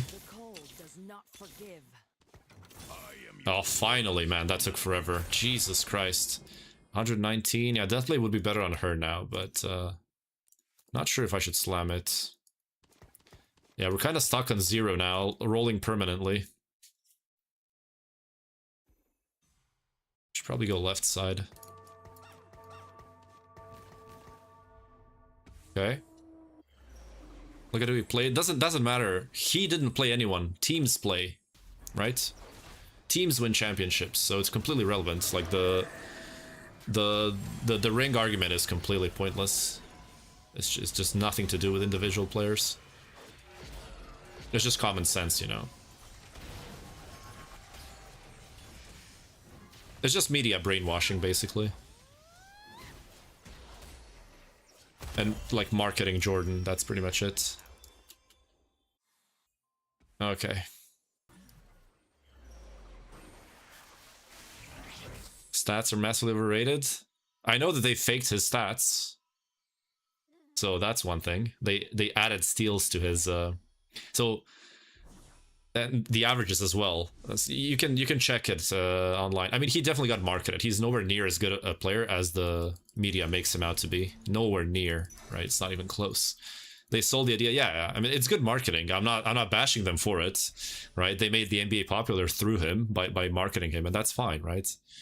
But he's just way overhyped. It's an entertainment business. Yeah, pretty much with what they did with Jordan, it became entertainment. Yeah. It's not really basketball anymore. Okay, we got everything. We also got Kindred, which is really nice. Now we can go 3rd row. So I don't want to slam the Kraken. I don't think it's good. And I don't think I'm going to be rolling for the Sejuani 3 either, which is very, very bad. Because, like, we don't have a 3-star frontliner. But I guess we can run the 2-star Swain as the main frontliner. Maybe that's the play. I don't know. Points per game? Okay, let's just dismantle everything here. More points per game, he took the most shots. More MVPs, that's voting. Finals MVPs, voting, and also you cannot get a finals MVP if your team isn't good enough to get to finals. Defensive teams of the year, voting. Defensive players of the year, voting. None of those arguments are valid, I'm sorry. Can we beat this? Okay, my Tryndamere almost trolled. Okay, yeah, I was like, why is he standing there? Jesus Christ. Just a couple hours south of Chicago, not a native to the area, nor into basketball. You should hear people fight about... Yeah, I mean, it's just... Everyone just ignores Jordan's years before Pippen. I think he was a better player before Pippen. He was like way more athletic, and I think he also averaged more, but again, I think he took more shots. But yeah, still, he like, according to stats, he was a better player in the 80s than the 90s. So yeah. How old are you? 28. I could shut down a whole day of work by mentioning the guy. It's similar in Croatia if you mention Modric, Luka Modric. If you guys watch soccer, you know who Modric is, right? But yeah. Wish you would have played and lost to Hakeem those 2 years. I mean, it doesn't matter. Again, you guys have to get out of the media brainwash mindset where championships and team success matters when ranking individuals. Of course it matters, right? We all watch for the teams. Well, most of us. But when you're ranking individuals, team accomplishments are completely relevant to the discussion. You just got brainwashed by the media constantly talking about it, and then you think it's relevant. But if you just try to think about it logically, it just makes no sense, right? It's just complete BS, right? It's completely relevant to the discussion.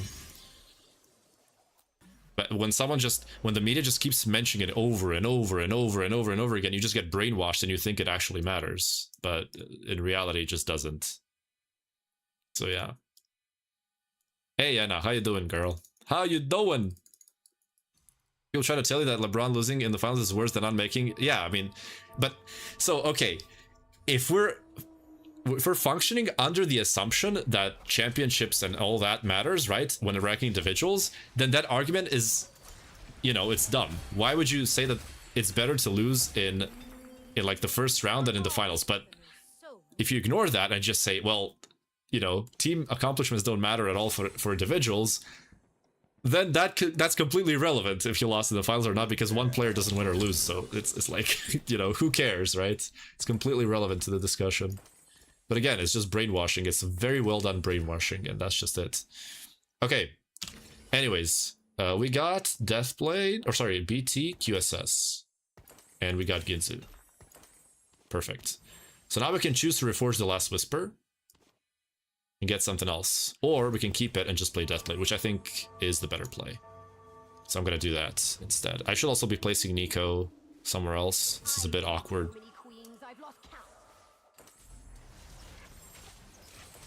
Maybe I'm biased, but when I see flopping or fake reading a book before getting like Braun, again, how does that matter?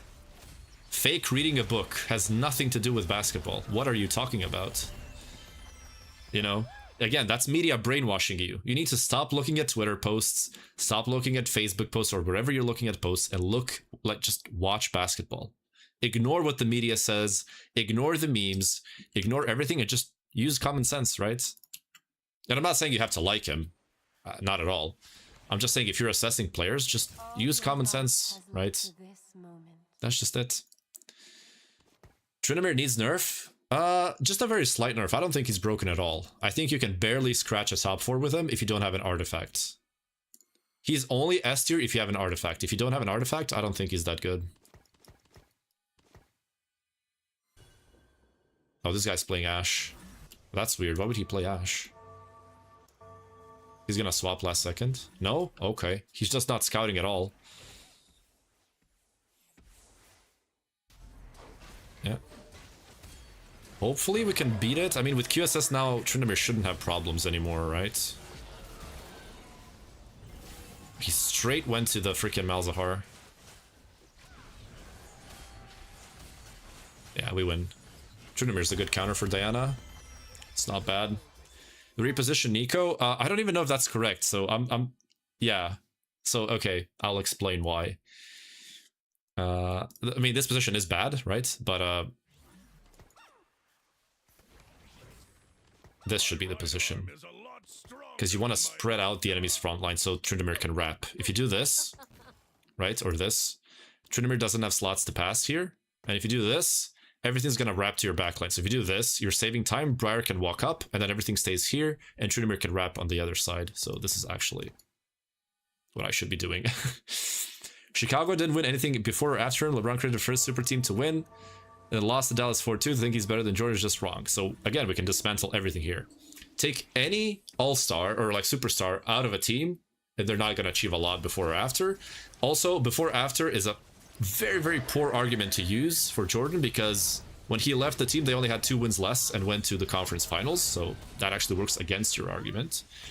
LeBron created the first super team. That is so incorrect, and that is such media brainwashing that I can't even explain it. We could go back to the 50s with George Mikan and the Lakers. We could consider that a super team.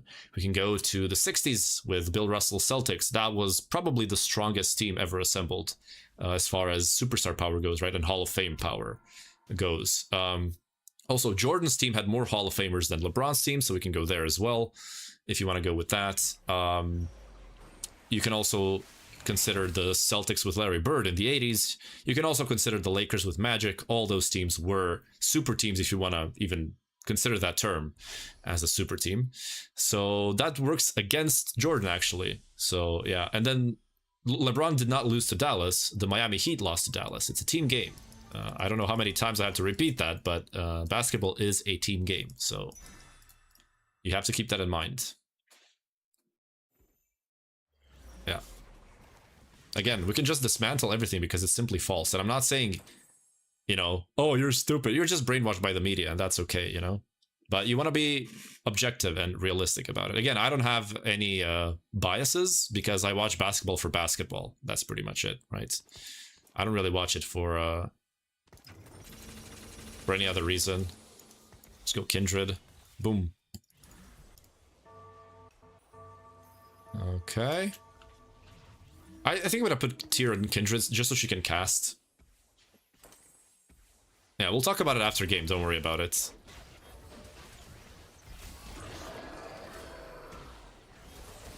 Let's just finish this game now, because I kind of have to focus here. We'll have to start scouting now for positioning.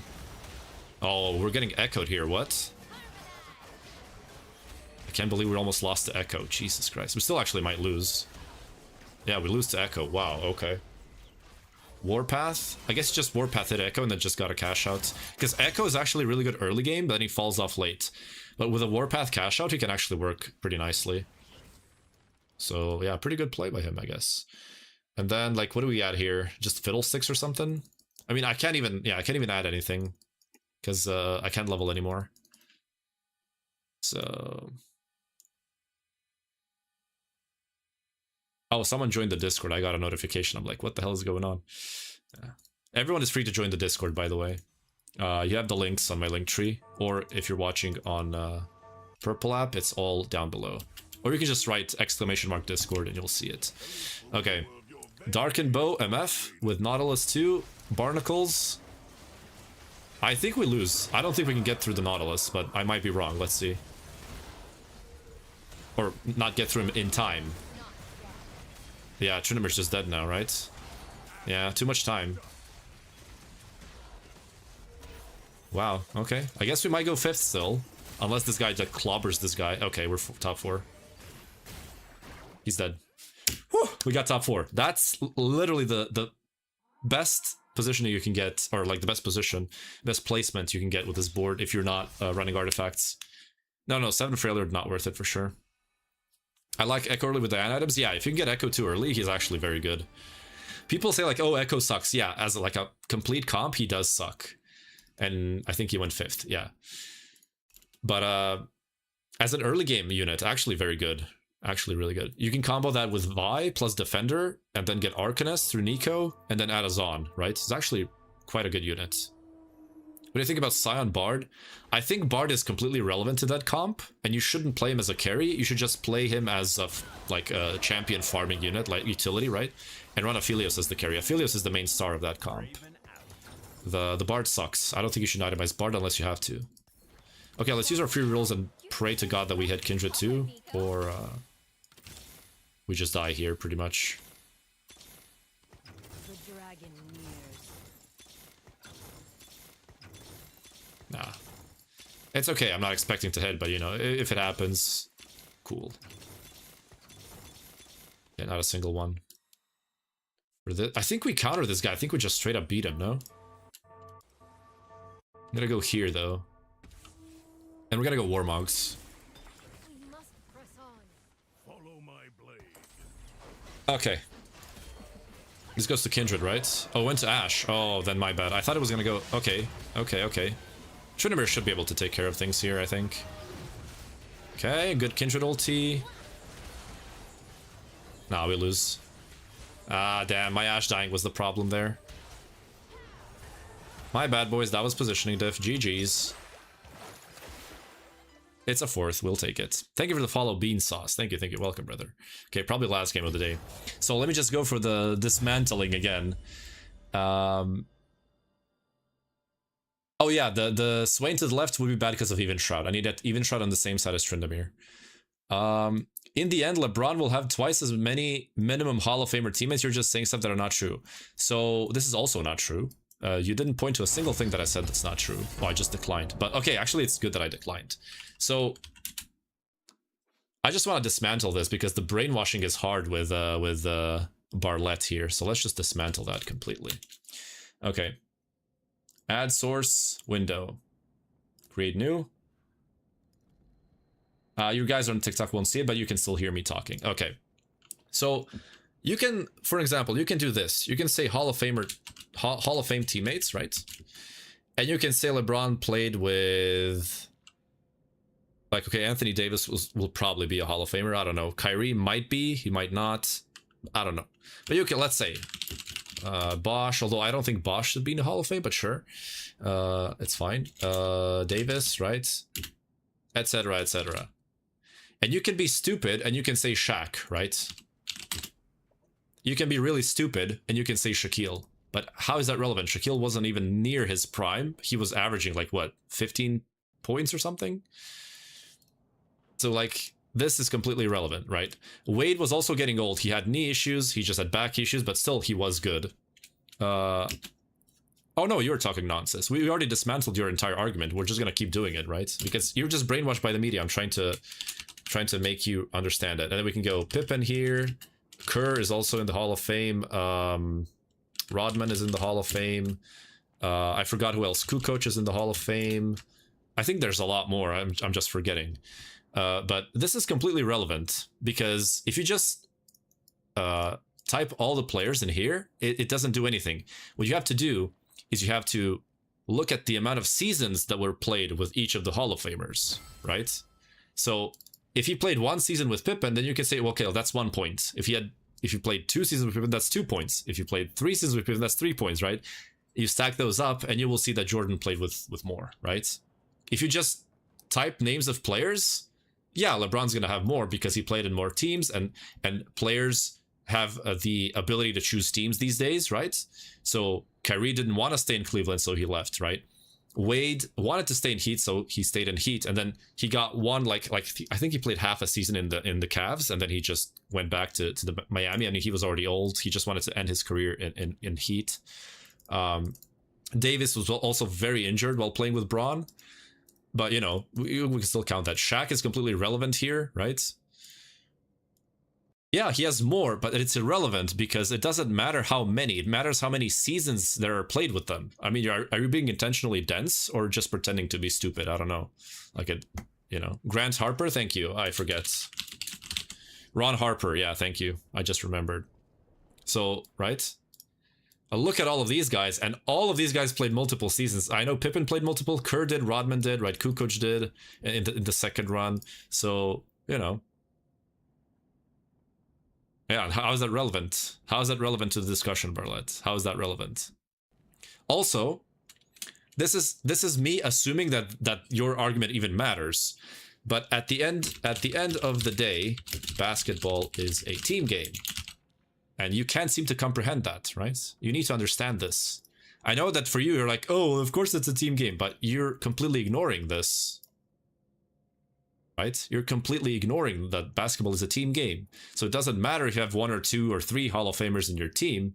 It's completely relevant to the discussion. There's 12 players in a team, right? 5 playing and 7 on the bench, usually. Not always. Sometimes you have 9 players, sometimes you have 10. So, like, you're completely ignoring the basketball as a team game, which makes me think that you never really understood basketball in the first place, right? Yeah, I know. It's the brainwashing. I'm trying to make him understand, but it's really hard. When it gets to that point, right? It's really hard to bring people back to reality. But yeah. And he's very, very angry at me because I don't think Jordan is the GOAT. He's very angry at me. He gets personally offended because I don't think Jordan is nowhere near the top, right? Because of the level of brainwashing that has happened, you know. And he thinks this is a personal attack, but it's not. I'm just dismantling the argument. I said nothing to him, and yeah, he has called me names and said that I'm doing things, but I'm not offended at all because I'm just talking about the argument, right? You're just adjusting what argument you're going to use? No, I dismantled every single argument you used. You just cannot accept it. I dismantled every single one. We can go again if you want to, but yeah. What comps you went to Diamond? Anything I hit. What 2 comps do you reckon to force between? Don't force anything. I can say the same for you. You cannot, because I never did that. Oh, I just opened someone's profile by accident. I'd like to discuss from that perspective, Jordan is a GOAT. That would mean he's a GOAT, that he's an animal, which I don't think he is. Well, humans are animals, but you know what I'm trying to say. Yeah. Ended up having an NBA discussion here. It's pretty rough. But yeah, like, you're being intentionally stupid or pretending to be stupid if you don't care about how many seasons someone played with a Hall of Famer, if you're using that argument. Like, would you say that, like, let's say 10 seasons with Pippen is just as important as 1 season with Kyrie? Because, well, in that case, the player played with 1 Hall of Famer, right? It's like, it just doesn't make sense, right? It just doesn't make sense. Oh, that's not called backpedaling. That's just defeating the entire point of the argument. I'm just saying that your argument, from your perspective, doesn't even make sense. But the perspective itself is completely mute, right? It just doesn't make any sense in the first place. Right? Not just how many played, but also the point. Yes, exactly. Point in their career. Absolutely. So if you consider Will Chamberlain at, like, what was he in the Lakers? Like 36, 37? He couldn't jump half of as much as he could before because his knees were getting destroyed. I mean, the dude played volleyball, the dude did track and field, and he did all those things in basketball as a 7-footer in those trash-ass shoes. Guys, I'm telling you, try playing basketball in those old-school Converse shoes, right? And jump 5 times on concrete. I swear to God, your knees are going to start hurting. I swear your knees are going to start hurting. And that dude played, like, what, 20 years in those trash-ass, busty-ass, destroyed-ass shoes that don't even give, like, they don't help you at all, right? It's just so you don't get your feet dirty, basically. But the shoe didn't really help at all in ergonomics, right? LeBron spent more time with Hall of Famers, just a fact? No, it's not. You can look it up. And also, like, even if he did, it doesn't matter because the whole argument is just pointless, right? Like, and again, like Justin, even that, like, winning rings doesn't matter when ranking individuals. It's a team accomplishment. Have you guys ever even played, like, an official game of basketball? That's my first question. And it doesn't matter if you didn't, but I just want to explain things, right? So a basketball team, believe it or not, is a team made of 1, 2, 3, 4, 5 players on the field, and then 1, 2, 3, 4, 5 at least on the bench. Usually it goes to 6, 7. TikTok, type it in chat. I know you guys love that. 6, 7. Hey, 6, 7. And so teams are constructed like this. Okay. And let's say 1, 2, and 3 are Hall of Famers and the rest are not. Okay. X is Hall of Famers. Now let's do this. And then bench is usually not Hall of Famers. Sometimes it is, sometimes it isn't. Okay. And let's say player number 1 is the GOAT argument. I know you can't see on TikTok. Just feel free to join another platform. Let's say player 1 is in the GOAT argument for both of these different teams. This is 1A, this is 1B, right? Player 1A is playing with 2 Hall of Famers, and he's a Hall of Famer himself. Player B is playing with... Oh, sorry, let me adjust this. Player B is playing with 1 Hall of Famer. player B wins. You would say a player wins, which is dumb, but a team wins. But let's say player 1B wins. Player 1A loses. Who's the better player? They played against each other. Who's the better player? There's only one correct answer here, and it's just objective. There's no arguing against this.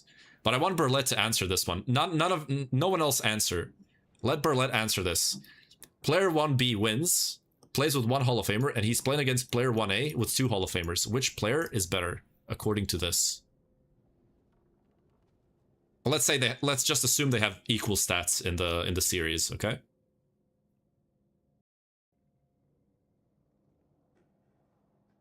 Just answer this one for me. If you don't answer correctly, then I have nothing to talk with you. You know, nothing to talk with you about, because it's just at that point it's just over. Okay, but like I don't know if you can see it. Oh, should I enlarge this for you? I'm sorry, I don't know if you can see it.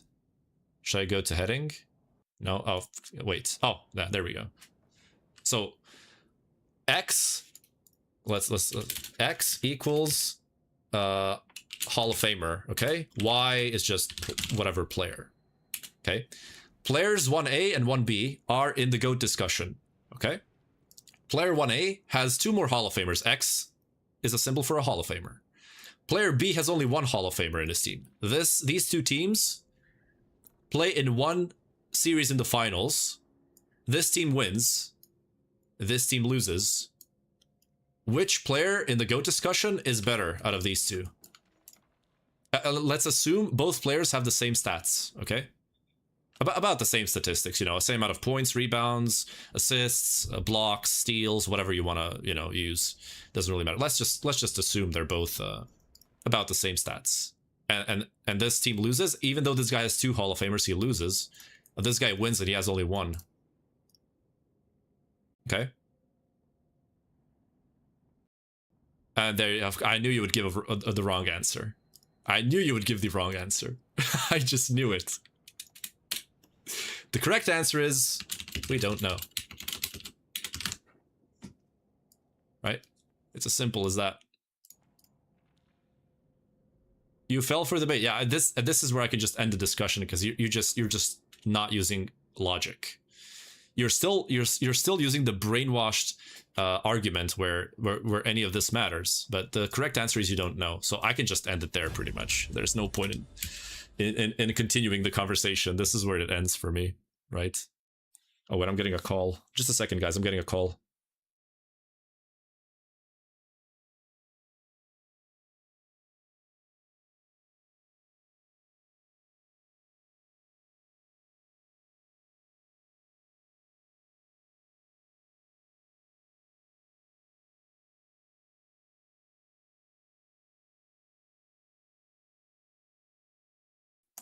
Okay, I might have to go in about 30 minutes. So if I stop stream during the game, it's because I had to go. I'll probably just go 8, but who cares? I mean, we can just keep talking though. Yeah, I can just leave when I need to leave. It's fine.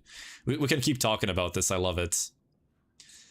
Can you answer my TFT question? Oh, I'm sorry. I need to go to... Okay, TikTok chat. I'm not gonna be playing more.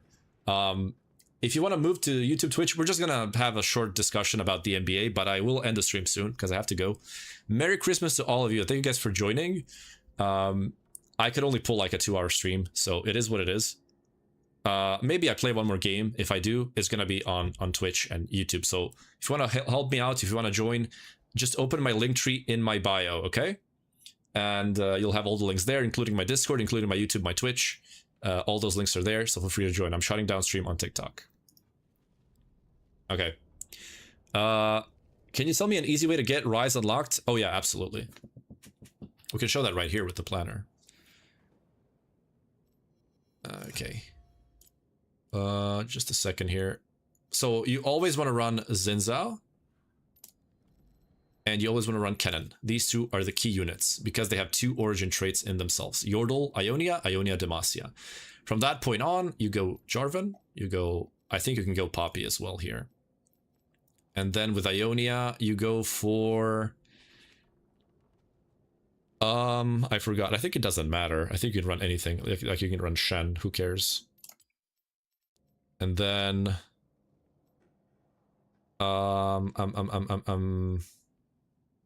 That's 4. Oh yeah, you're on Tarek. There you go. 1, 2, 3, 4. Yordle, Ionia, Demacia, Targon. That's the one.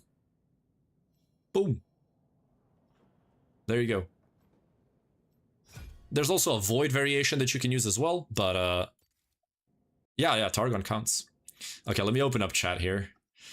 Okay, whoever wins equals better in Verlet Mine. Yeah, exactly. B is the better team. That's it, exactly.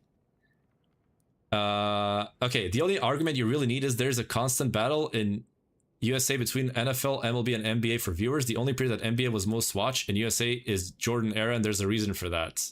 So now we're using popularity as an argument, which is also a fallacy. You can have 0 viewers and be the best player ever, so... LeBron simply isn't. You seem to be obsessed with LeBron. I don't know why. Individual stats worse, team success worse. I wouldn't say individual stats are worse. Not at all. Team success worse? How is that relevant? It's a team thing. You're talking about logic without any logic. I could say that for you, brother. I mean, everyone here can notice it. You just can't seem to... You just can't let go of the arguments used by the media. You just have to let it go, brother. It's just Jordan marketing, my guy. It's that simple. Okay, someone joined the Discord just... Oh, Maravich? Is that how you pronounce it? Maravich? Yeah, it probably is. I'm assuming you're Croatian, by the way, according to your description on your Discord profile. So tell me what's illogical. Well, let's talk about it. I want to talk about it now because I can't play more, unfortunately. And again, I don't have a problem if you think someone, like, well, it's different. If you have an opinion about who the GOAT is, then you're making a claim, right? You're making a claim, and that's a bit different. But if you have a favorite player of all time, which I do, then yeah. Don't listen to sports media because random creation guy is correct. Why do you think that they are not random? And why do you think that they're not also influenced by the media? Why not just use arguments?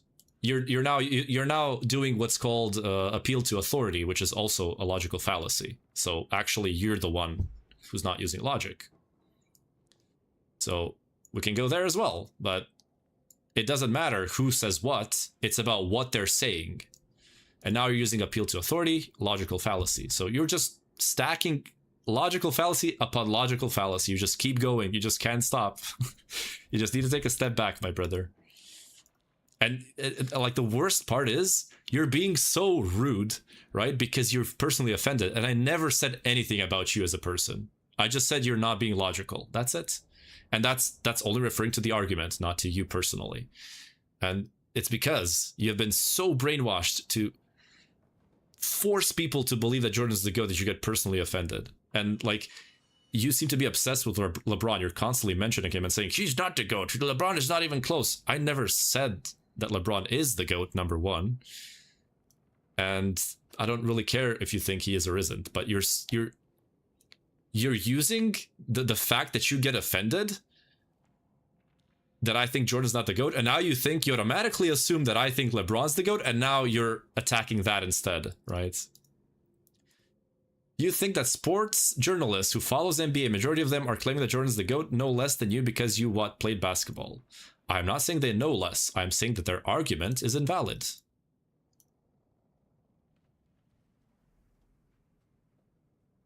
That's pretty much it. And you don't have to really play basketball to know. It's just common sense, you know. I mean, we can go again. Like, it's just common sense. Like, we can do this again.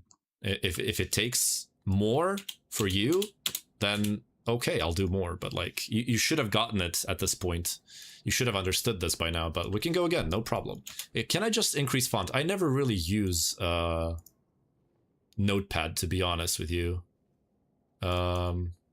Oh, edit font? Yeah. Size? Thank you. Let's use 40, for example. There we go. Is that... Oh, perfect. So, Team 1 versus Team 2 has player X1 versus player X2. We are using logic. This can apply to any team sport ever. Okay? This applies to any team sport ever. Team 1 wins. According... if I spell something wrong, I'm sorry, English is not my first language. According to Barlett, every single player on Team 1 is better than players in Team 2, respective to their position. That's your argument. This could be applied to any sport. This is just pure logic. This has nothing to do with basketball knowledge, right? I mean, pretty much most of the things we talked about has nothing to do with basketball. It's pretty much just logic, right? So it's you against most of world sports journalists. It doesn't matter. That's a popularity argument, which again is a logical fallacy. Also, the NBA pays them to promote Jordan, by the way, in case you didn't know that, so... First of all, it's idiotic to compare the way you do. They didn't play in the same era, different rules, different pace, different game. Jordan just accomplished more in his era than LeBron in his. Those are just facts. Name those accomplishments. Let's dismantle it again.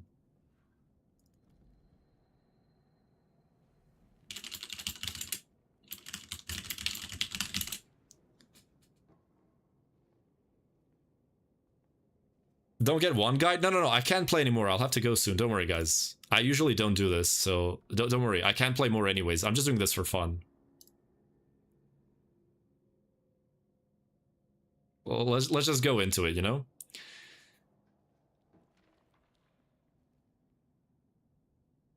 Oh, Drakon is smurfing. I love that message.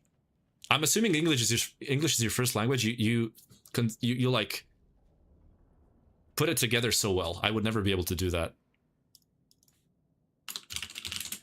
Yeah, thank you for putting that in a nice little paragraph there. I would never be able to put it like that.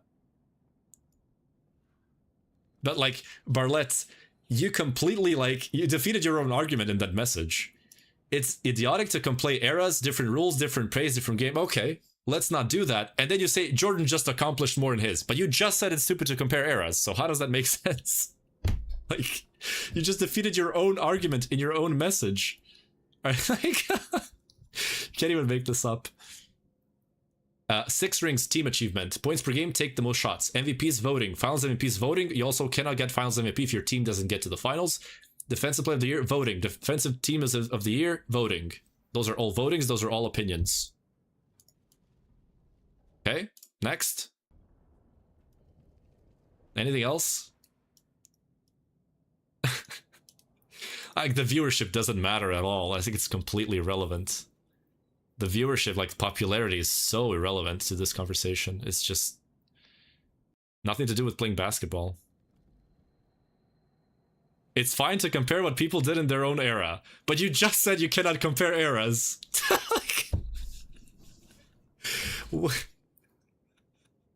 What?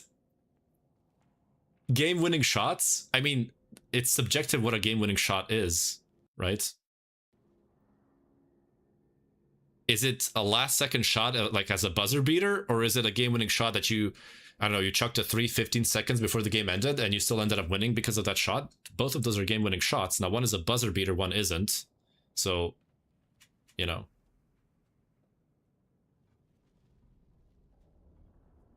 I still don't, you know, understand the argument. And again, what seems to happen with Jordan fans in general, which fascinates me, is whenever someone either implies that Jordan isn't the GOAT, they straight up go to LeBron. Right? It just straight up goes to LeBron. Like, I never even mentioned LeBron. Like, what are you talking about? You not having intellectual capacity to understand what I'm saying is not my problem. If you're being dense on purpose, that's fine. That's what you're doing, though. I just told you why every single thing that you listed there is irrelevant, and then you just personally attack me. You just cannot find you just can't find a counter argument. You just cannot do it. You're trying your best, but you can't find it, and then you just insult me, which pretty much goes against you again. I mean, you're kind of hurting your argument there, you know?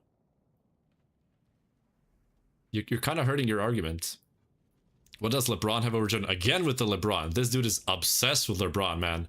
I'm gonna start thinking that you think LeBron's the GOAT. You just keep mentioning him. Who's the GOAT for you? Doesn't exist. I already said it. It's a media made-up thing. There's no way you can conclude who's the best player of all time. And I'm using your argument here because you cannot compare eras, right? Different rules, true. Different pace. This is all something that you typed. Different game. I absolutely agree. So you cannot compare. And that's good enough for me to just say, well, then I just cannot conclude who's the best. There's no way I can do that, right? Yeah, do not have an opinion and trash someone else's. That is not having an opinion. That is having an opinion. That is not having a conclusion to the question because the question itself doesn't make sense.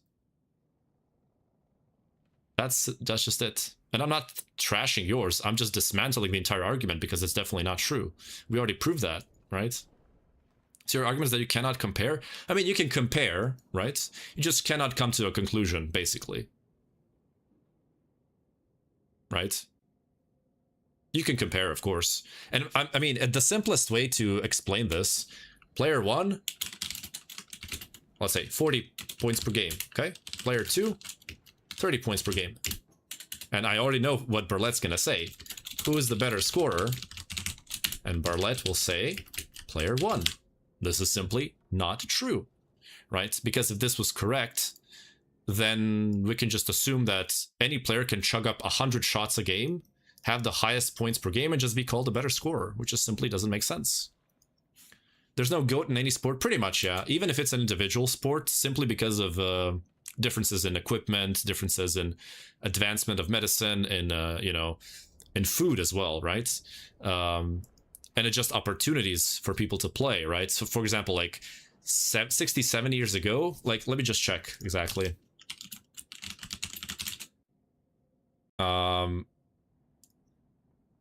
I don't even know exactly when, but like, let's say 40 years ago, 50 years ago, tennis. I don't know if you watch tennis. For me, Nadal is my favorite player.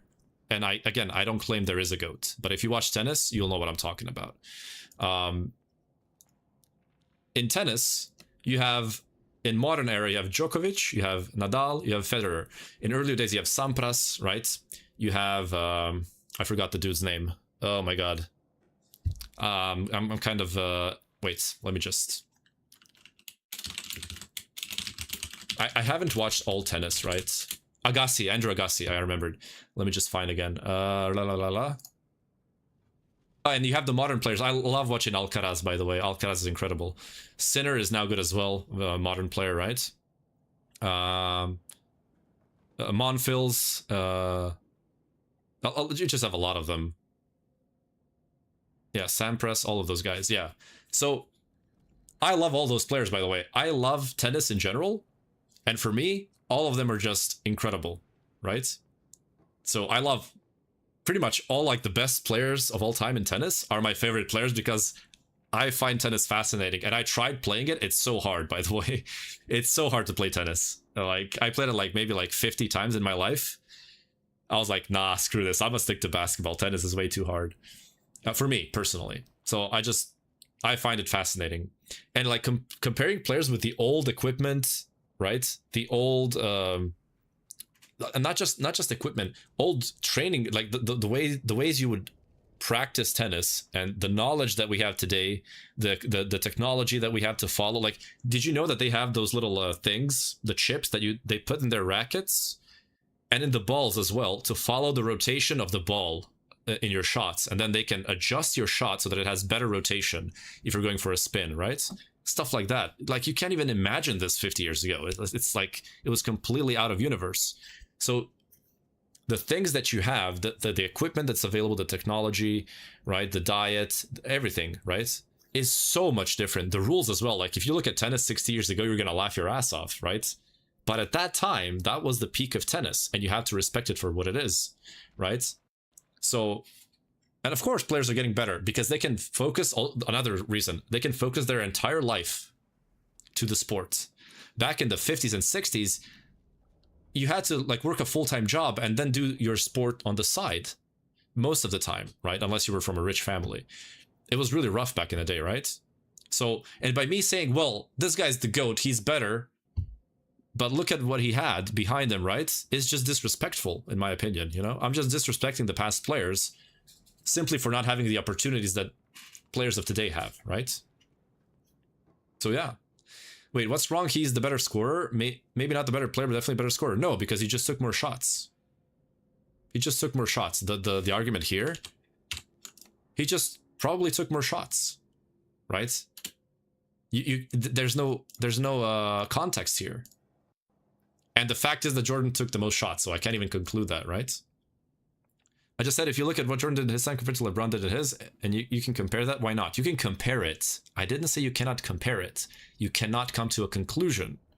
Because most things that you typed out as your arguments are votings, right? And then you also use the popularity argument, which is another logical fallacy. And then, like, you said stats, but I don't even know if Jordan has better stats overall. Like, you can use specific, like, analytics to confirm your position, like PR, which is just a made-up thing, right? We can do something else, and then, you know, another player will have a better analytic than Jordan, right? But this just helps Jordan because it uses the best statistics for him, and then PR looks better, right? But it's just an analytic. It's just a mix of stats. It's just a formula of stats. Not all of them, but some of them. So yeah. And again, team accomplishments as well. That's a logical fallacy. We're ranking individual players, not teams. So you can't use team success. And again, this applies to any sport. We're not really talking about basketball. We're talking about like plain old logic, and that's it. We're not talking about anything else. We're just talking logic. And you, like, at this point you offended me like 10 times, but I never shot back because I can sort of understand why you're doing it. Because you feel personally offended because I don't think Jordan is the GOAT.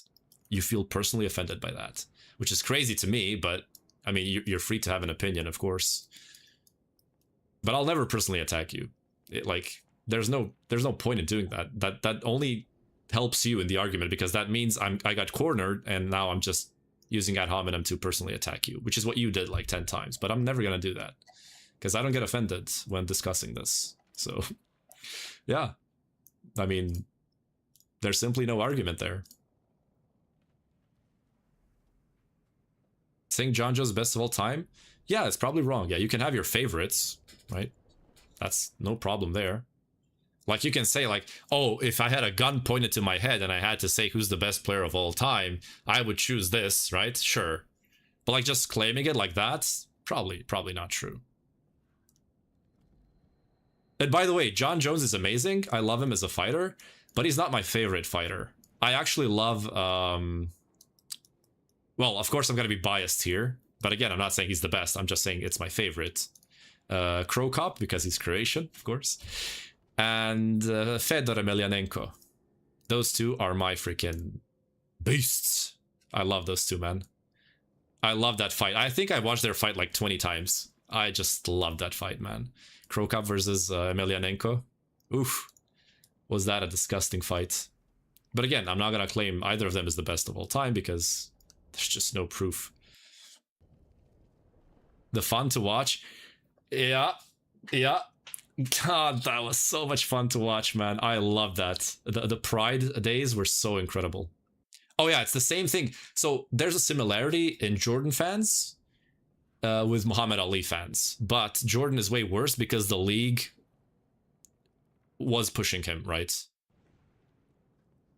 So the league was pushing Jordan, but the boxing divisions, or whatever they're called, whatever they were called back in the day, weren't really pushing Ali. He was popular because of political reasons for the most part, right? And just fighting for the rights of black people in America. And for what he did, he truly is an incredible human being. But they're using that as an argument for him being the greatest boxer. It has nothing to do with boxing. And I love Ali, by the way. I love Ali. He's like, his style of boxing is so beautiful to watch. So yeah, like, Ali's just beautiful to watch. I love watching Ali, man. He's just so much fun to watch. I don't think I watched all of his fights, but I at least watched like, I think 15 or so. So yeah, I also love Lennox Lewis. Incredible fighter, especially in his later years. Truly a great boxer. I know people love Sugar Ray Leonard, so I can't say anything because I haven't watched his tape. I don't even know if there probably is tape. I'm assuming he was incredible. But as far as I know, he wasn't a heavyweight, so... Right? Oh yeah, he definitely wasn't a heavyweight. Yeah, that's why I didn't watch him. Yeah. Usyk is the one? Yeah, I like Usyk as well. I liked Joshua until the fight with Ruiz happened. That was pretty bad. That was pretty embarrassing. But yeah. Do you watch UFC? I used to watch it when Crow Cop was there for a very short time. I think he was in the UFC. Because he's Croatian, right? But I'm not really a fan of it. Not really. I watch boxing though. The big boxing matches. I don't watch, like, I like sports in general, but I can't waste too much time. So I just watch like the big matches, the belt, the title matches basically, right? And same with NBA. Like when I was a teenager, I used to watch a lot of games. But then as I got older, I literally just watched the playoffs. And now I just pretty much watch the like conference finals plus finals. But when I was practicing basketball or training basketball, I don't know how you call it in English. My English is bad, I'm sorry. I used to watch tape of old players to learn the game, right? And especially footwork. Like watching Hakeem, watching Bill Russell on defense as well, watching Kevin McHale, you know, just to post up. You watch the old guys to get the basics down. That's what my coach told me to do, right? So if you want to get the basics down, which at the time I was trying to get my basics down, when I was playing basketball, thank you. So when I was playing basketball, yeah, my coach always told me, watch the old school players because they're the masters of fundamentals, right? And when you get that right, then you can work on other stuff. But don't try fadeaways, don't shoot threes. I'm 28 years old. When I was, you know, playing for a basketball club here, I got told I'm forbidden to shoot threes unless I'm fully wide open, and even then I would sometimes get crap for it, you know? I'm not even joking, by the way. I genuinely got crap for shooting threes, even when I was wide open. So I'm still from the generation that didn't shoot threes. So yeah. How do you explain this? When NBA players are asked who's the GOAT, they always give an answer. I never saw any of them saying there's no GOAT. That's fine, they can have an opinion. That is completely fine. Well, how do you explain this? Players sometimes don't use the same player. When they're asked twice in a different time, they change their opinion. How do you explain that? Currently, EU is the master of fundamentals, which is why we see what we see. Oh, yeah, okay. I mean, I did watch the Olympics, and I was cheering for Serbia, even though, like, there's a stigma around, oh, Croats hate Serbs, Serbs hate Croats, right? I mean, sure, there is, like, we're not, like, super friendly, but we're also, I don't consider us enemies at all. But I was cheering for Serbia, actually. I love their basketball team. It's incredible. And then when I watched the semifinals against USA, my God, what a choke job they did. The shot selection in the fourth quarter was just embarrassing. It's like their offense completely fell apart, and I don't know what happened. And like Jokic was bricking threes like there was no tomorrow. Like that was just embarrassing. It's just like they completely shut down in the fourth, and Steph got super hot. I think LeBron had a couple of good shots. KD had a couple of good shots. His classic mid-range shot from top of the key, I remember that one. They just got into their rhythm, and Serbia just completely fell apart. I don't know what happened. I honestly don't know what happened. So it was so bizarre to me, you know? It's okay to change your opinion, but you're claiming something that players that actually do it on the high level are not. If that is not a sign that you're wrong... Okay, well, if you want to go there, I can use that as 100% proof that I'm right, okay? So, because I know I'm right here. So, let's do this again. Group of players. We have a group. Let's call them G because the first letter, right? So group 1 says Jordan. Group 2 says Wilt. Group 3 says LeBron.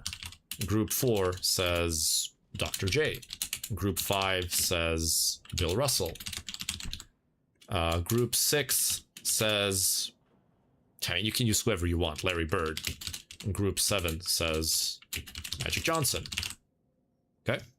So these are groups of players that voted for the GOAT, and this is let's say the disparity doesn't matter, okay? But you can assume whatever you want. Let's say most of them voted Russell. Does that make Russell the GOAT? Probably not. If most voted for Wilt, does that make him the GOAT? Probably not. Why? Because it doesn't matter how many voted. It's the argument behind it. And the arguments are usually the same for each of these players. So we shouldn't compare the amount of players voting because that's just appealing to popularity, which again is a logical fallacy. And we don't want to use logical fallacy to conclude things. That's very dangerous, right? Because then you can say that in the middle, what do you guys call it? The Middle Age, right? No, that's not correct. Medieval times. Medieval times, yes. If you would use that argument, the popularity argument, then we would conclude that the Earth is flat, which we all know is wrong. So the popularity argument is a logical fallacy. So this is completely irrelevant because it's all about the argument, right? There's basically no group saying what you are. There definitely is. They probably just wouldn't give their answers publicly because they just said, oh well, there's just no conclusion here, right? And that's boring for the people to see, so they're not gonna waste time posting that, right? And they're probably asking the question more in terms of like, who's your favorite player, right? So yeah. I would say that guys are playing in NBA no more than you or me. That doesn't matter because it's a popularity argument again, right? Let's say we're only listening to pro NBA players. Okay, let's just use professional players. Again, it doesn't matter how many of them say what. It's the argument behind it, right? We are using the arguments behind it. So if, let's say, the best player of today says Jordan is the GOAT, and the best player of 10 years ago says LeBron is the GOAT, how do you know who's right? Right? How do you know who's right? The argument behind it. We have already dismantled the argument using logic. You don't even have to know what basketball is. As long as you know it's a team sport and how the awards are given, you can already conclude that there's no such thing, right? You can have your favorite player, completely fine. But once you claim there's the best of all time, that's a claim. That's not an opinion. None of them are saying there's no GOAT. Yes, there are. There probably are some of them saying that, but they wouldn't post that publicly because it's a boring answer and no one wants to hear that the guy doesn't have an opinion. And they're probably forced to give an answer. Like if you're doing a poll, right? And you give 10 choices and you only give 10 choices of players and there's no 11th answer of I don't think there's a GOAT, you cannot give that answer anymore. So they aren't even allowed to say that there's no such thing. Right? If we use popularity, Jordan fans are going to be shook when the league is only full of people that watch LeBron are saying he's the GOAT. Yeah, I mean, also, there's a YouTube channel called, I think, The Universe Galaxy, who debates people on that. And he's very logical about it. And according to him, and he did a lot of research, by the way, and I think he also worked in the NBA. He actually put a video out saying that most Hall of Famers don't actually vote for Jordan. So there's that as well. Now, I cannot confirm this because, right, I didn't do my research on that part in particular. But, I mean, I can trust him, I guess. He also puts out a lot of videos. I mean, I can give you the channel name. He also debates a lot of them. And I think we're doing a similar thing. I think there's a playlist called, yeah, Debating Michael Jordan Fans, okay? You should look that up. We're pretty much talking about the exact same things.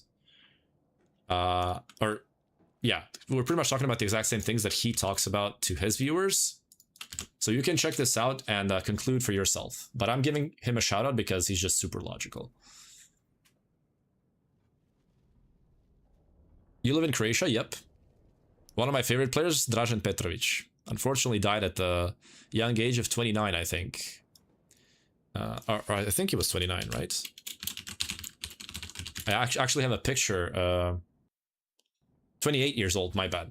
I actually have a picture of myself next to his statue. That's pretty cool. And I also have a picture next to his original home where he grew up. And there's a small basket behind the house. and there's a small little fence around it, so you can take pictures there. And there's also a basketball court made in his name, in his hometown, Šibenik. It's called Šibenik. Beautiful city, by the way. I can show it to you, maybe. Wait.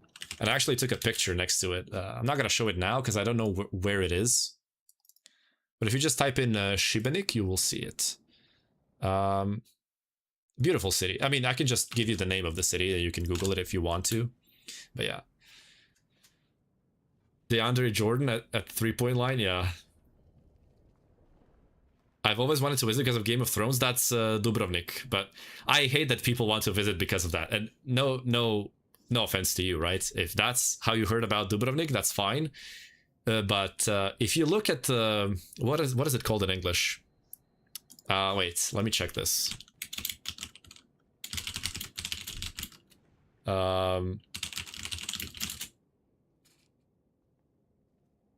Yeah, okay, so I'll read this out for you. If you guys know Dubrovnik back in the day, like 400-500 years ago, I think for hundreds of years, they were actually a republic, and they were called the Republic of Ragusa. That's the Italian name for Dubrovnik, right? They were a republic, and here it says, Republic of Ragusa, aka Dubrovnik, was one of the first, if not the first state to recognize the United States as an independent nation. So I think if you're from the US, that's how you should know about Dubrovnik, okay?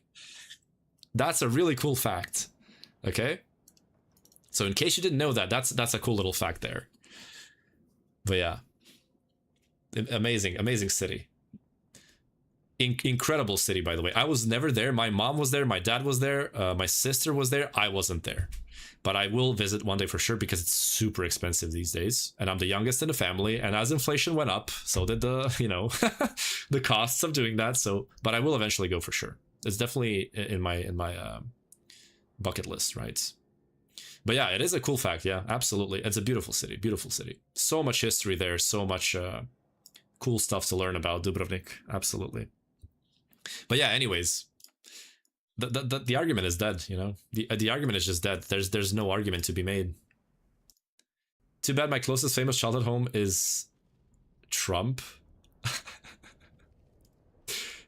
Are you saying what I think you're saying? Just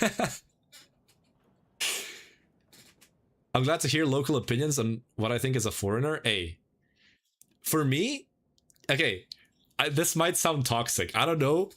You can tell me if I'm wrong, but it's a horrible time to visit the US as someone from Europe or someone from anywhere that's not, North America, like Canada or something like that, right? He grew up where I live. Yes. Okay. Yeah. But yeah, like, correct me if I'm wrong, but it's a terrible time to visit as a foreigner. I'm also in New York City. Wait, just a second. Okay. In New York City's population is around 8.5 to 8.8 million people, okay? Try to guess what's the population of Croatia if you don't know already. If you know, well then, it's boring. But try to guess what the population of my entire country is. Less, yeah. Yeah, half as much. 4 million. 4 million. My city here has less than 100,000. If you don't count the small places around it, it's like closer to 80,000. Yeah. As a Canadian who goes to the States fairly often, you don't feel the MAGA movement as much as you think. I'm more concerned about people having guns and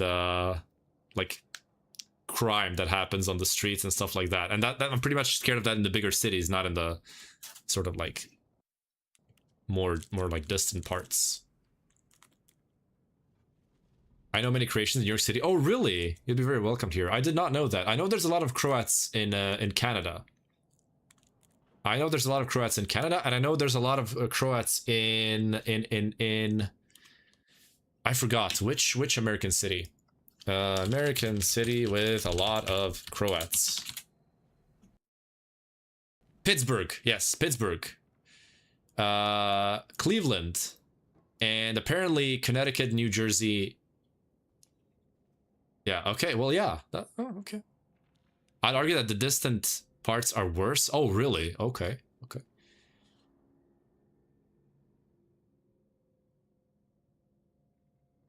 No, it's not that they are asked to pick. They are free to say there's no GOAT, but none of them do. If you fail to see that the fact that you have different opinion than 99% of the best players in the world is enough for me to know that you're talking nonsense. Okay, so according to you, if most players vote wilt, then all of these guys are talking nonsense, and all of these guys are talking nonsense, and all of these guys are talking nonsense. Basically, your conclusion is that a decent portion of professional players are talking nonsense.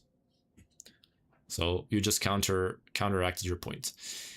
Bigger states are far more diverse. Oh, really? I did not know that. I have no clue about the United States. I'm gonna tell you something. Don't be mad at us, and don't be mad at my geography professor.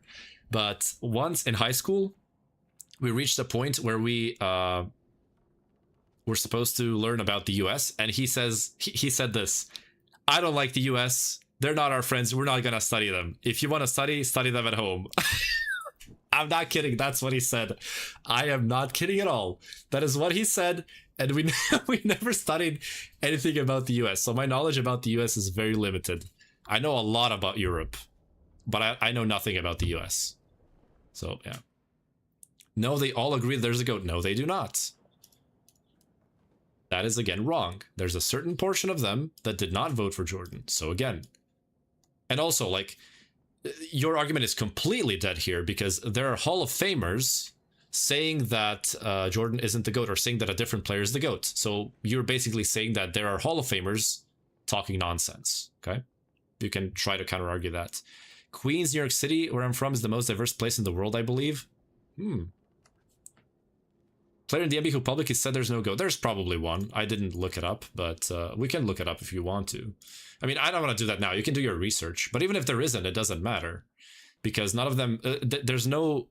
Even if 100% of players agreed, that doesn't make it a fact, right? So it doesn't really matter. I mean, you can probably find it. But I'm not going to do the research now. And it doesn't even matter if there is one. It doesn't make my argument stronger. You're just using the popularity argument again, and it doesn't matter. Yeah, diversity. I mean, you're probably way more diverse than us. You know, we're a small country, and we were usually just a pathway for the immigrants to get to the more richer countries like Sweden, right? Or Norway, or like Germany, right? So they came from the south of Croatia, from the Mediterranean Sea, right? Adriatic Sea in our place, and then just went up, right? Through Croatia, or through Italy, if they went a little bit more to the west. They went from Italy upwards north. Or if they went to the eastern side through Greece, Bosnia, right? They went through Croatia. But they never really stayed. But now in recent years, we have a lot of like Indians, people from Nepal, people from the Philippines, you know, that are permanently staying here. But would I say we're like super diverse? I would say like 25 nationalities that we have here. So in my city alone, there's like 20 something different nationalities here, which is pretty cool. But it's very peaceful here because, how can I explain this? If it becomes, so Croats are Slavs, by the way. We're Slavic, right? And we allow for diversity. What we don't allow is violence. If it ever comes to that, we will destroy them. That's just the Slavic way of doing things. And you can very often see in Germany and in these other, like Ireland, that Slavs are actually taking care of people who cause problems a lot of the times. And I have my uncle, my aunt's husband, lives in Ireland, and he's been living there for like almost 15 years now. And there have been cases where he had to deal with them, and he has no problems doing it. Essentially, we're not pussies, is what I'm trying to say, okay? That's what I'm trying to say. So I don't think we're ever going to have problems with them. The problems might arise later when they start overpopulating and, you know, permanently living here. And that could become a problem. So, yeah.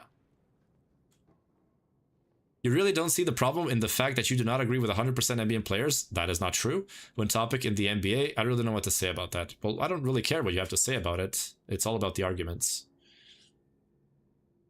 Barlet, with your logic, the first guy to say that the Earth is round was talking nonsense. Exactly. And I'm not the first one to say it. I'm just he just didn't do the research. There's probably a lot of players who think this. He just hasn't done the research, concluded his thing, and is now, he doesn't want to do more research. Slavs overtaken Italians in terms of the current day mafia here in America? Really? Is it like Russians? Because Croats are not like that. The Croatian mafia is our government. Our government is trash, by the way. They are the biggest thieves ever anywhere in Europe, for sure. Like, maybe you could say Romanian mafia is bigger, maybe, I don't know. But that's the word that comes around here, you know?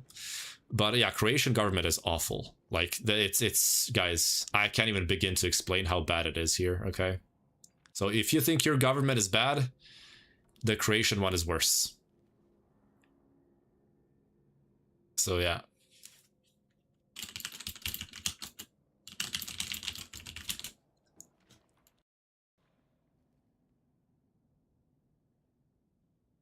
Okay, so I will do your research for you because you're being like incredibly annoying. Kareem Abdul-Jabbar, quote, "There's no such thing as the GOAT." Scottie Pippen once said, "There's no GOAT, the GOAT is out in the field." Michael Jordan himself has avoided the title, suggesting it's disrespectful to previous legends who influenced the game and that he did not play against all the great players. So even your favorite player, the one you claim is the GOAT, says there's no such thing. So you're disagreeing with your own choice of players. So there you go. I did your research for you, but that's the last time I'm going to do it. If you're spouting nonsense, well, I'm just going to ignore you. Worse than the USA government? Brother, our standards as far as like luxury, how much you pay for rent, how much you pay for electricity, is not that far away from you, okay? And check the Croatian average wage, you're going to throw up in your own mouth. Okay? Just Google it. Just freaking Google it. Average wage in Croatia. Okay? And compare pricings of rent, of electricity, of all that stuff, of like buying a new house, and you will see that it's not that far. However, the paychecks are much lower. Much lower. Croatia basically got ruined by joining the European Union and introducing the euro. I can literally tell you, we got into the European Union, everything was okay. And then when we added the euro, when we converted the Croatian kuna into the euro, everything went to shit overnight. I am not kidding. Overnight. Everything went up at least 100%. Everything doubled in price. Overnight. Like, that's just crazy. That is just absolutely insane. And that's what killed the country, basically. And then inflation came after that, and the prices just kept going. And then they're comparing inflation, like, between, like, I don't know, Germany and Croatia, where our prices doubled overnight in 2000. What was it? When would we introduce the euro? I don't even remember when it was. But overnight it doubled, and then the inflation came on top of that. So our economic state is far worse than countries around us, even though the inflation rate is about the same. Right? Because our prices were way higher at the time that the inflation started coming because of the war, right? And because of COVID, we also had inflation due to COVID. So all of that combined, and prices here are absolutely ridiculous compared to the paychecks we're getting. It's absolutely ridiculous. So yeah, I don't even know what to say at this point.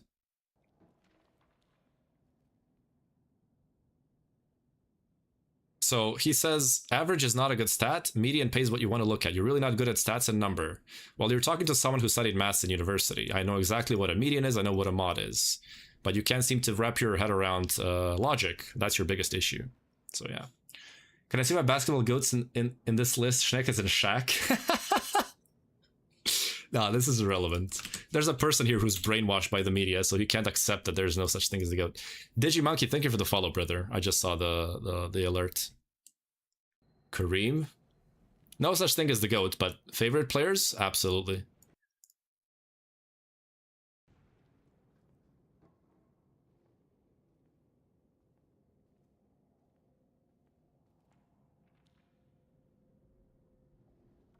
Oh man, Barlett really can't let go. He just keeps insulting. I mean, I will end up banning him probably because he's been extremely rude and negative, so I don't want to have that in my chat. But yeah, he just can't seem to prove anything. It's just constantly personal attacks after personal attacks. Who's better in your eyes, Shaq or Kareem? You're claiming there is no goat and you did not prove it. Again, you have a very, very poor understanding of even basic logic. You cannot prove that something does not exist. This is the same argument that religious people use when arguing about the existence of God. It's called, what do you guys call it? The burden of proof in English, yes. It's very hard for me, I have to translate because I'm Croatian, right? The burden of proof is not on the person claiming that something does not exist, because we are not claiming anything. The claim, the initial claim, is that there is such a thing as the goat and that there is a goat. Like there is a player. So the burden of proof is on the person who makes the initial claim, right? So the burden of proof is on you. I don't have to prove anything. Shaq or Kareem? I mean, again, you can't really tell who's better, but if it's very also dependent because they do two very different things. Okay, so Shaq is a physical specimen. He will destroy anyone in the paint, and also it's hard to compare because eras, right? Today, if Shaq did what he did then, he would get fouled out in 6 to 7 minutes probably, right? He wouldn't be allowed to play like he did back then, like 20 years ago, right? He would not be allowed. It's as simple as that, or 30 years ago, right? In Orlando. He would not be allowed to play like that, and he would just be fouled out. And then we can only make assumptions how efficient he would be. Kareem, however, is much more adaptable to any era because, well, he didn't push players, he didn't shove them, he didn't use his physicality so much, and he was a very, very finesse type of player with the skyhook, right? And the skyhook can go into any era. You had George Mikan doing the skyhook. You had Wilt sometimes pulling off the skyhook, you know. So the skyhook was much more popular back in the day. Today, I don't think anyone shoots them. I saw Jokic do it a couple of times, though, I think. But not the way Kareem did it. So Kareem is much more flexible, right? When it comes to like that. And he's also defensively. I think he was really good in his younger days defensively, but later his knees kind of just went out. So yeah. And his back as well. He was quite, exhausted from all the minutes that he played. Similar to LeBron now. You can't expect a 41-year-old to play elite defense, right? It's just not going to happen. Age, guys. Age kicks in. But yeah, I don't know who's better. I can just explain what type of players they are, and then you can just fit them in a certain era. If you'll allow Shaq to do what he did, then yeah, there's no stopping him, obviously. But there's also no stopping Kareem, you know? Like, it's very, very hard to conclude anything. So yeah. Oh, Barlett kind of gave up after... did you Google burden of proof? That's very important to know when you're trying to debate something, right? Because the burden of proof is sort of... That's why I said this is basic logic. Like, it's the necessary understanding that you have to have in order to even debate anything. Because if you don't understand the burden of proof, then you can ask stupid questions like prove that God doesn't exist or prove that the goat doesn't exist. It's just... It's not a question. Well, it kind of is. Like, can you prove that this doesn't exist, right? Yeah. It's just... doesn't make any sense.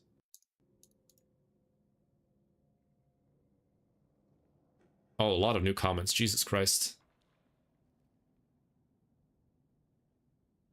I love that there's a lot of activity on my YouTube channel in the comments.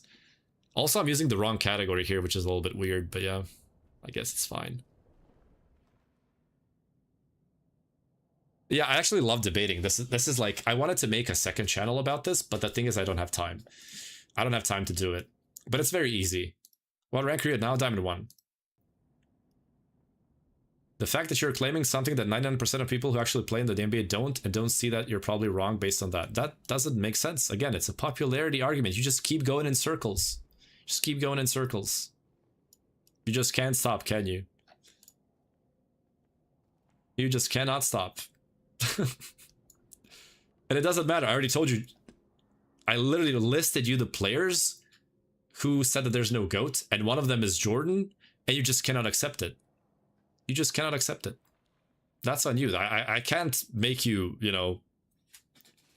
less emotionally invested in this. You just have to use logic and just not care about who the actual GOAT is and not get offended when someone doesn't agree with you, right? And the moment you do that, you'll be able to understand this. Well, I'm guessing, with basic logic, you should be able to. I mean, if you don't understand burden of proof, then I'm sort of concluding that I can't really have any discussions with you or any debates because, yeah. They're the ones playing. Their opinion is obviously valued more. But we go back to this.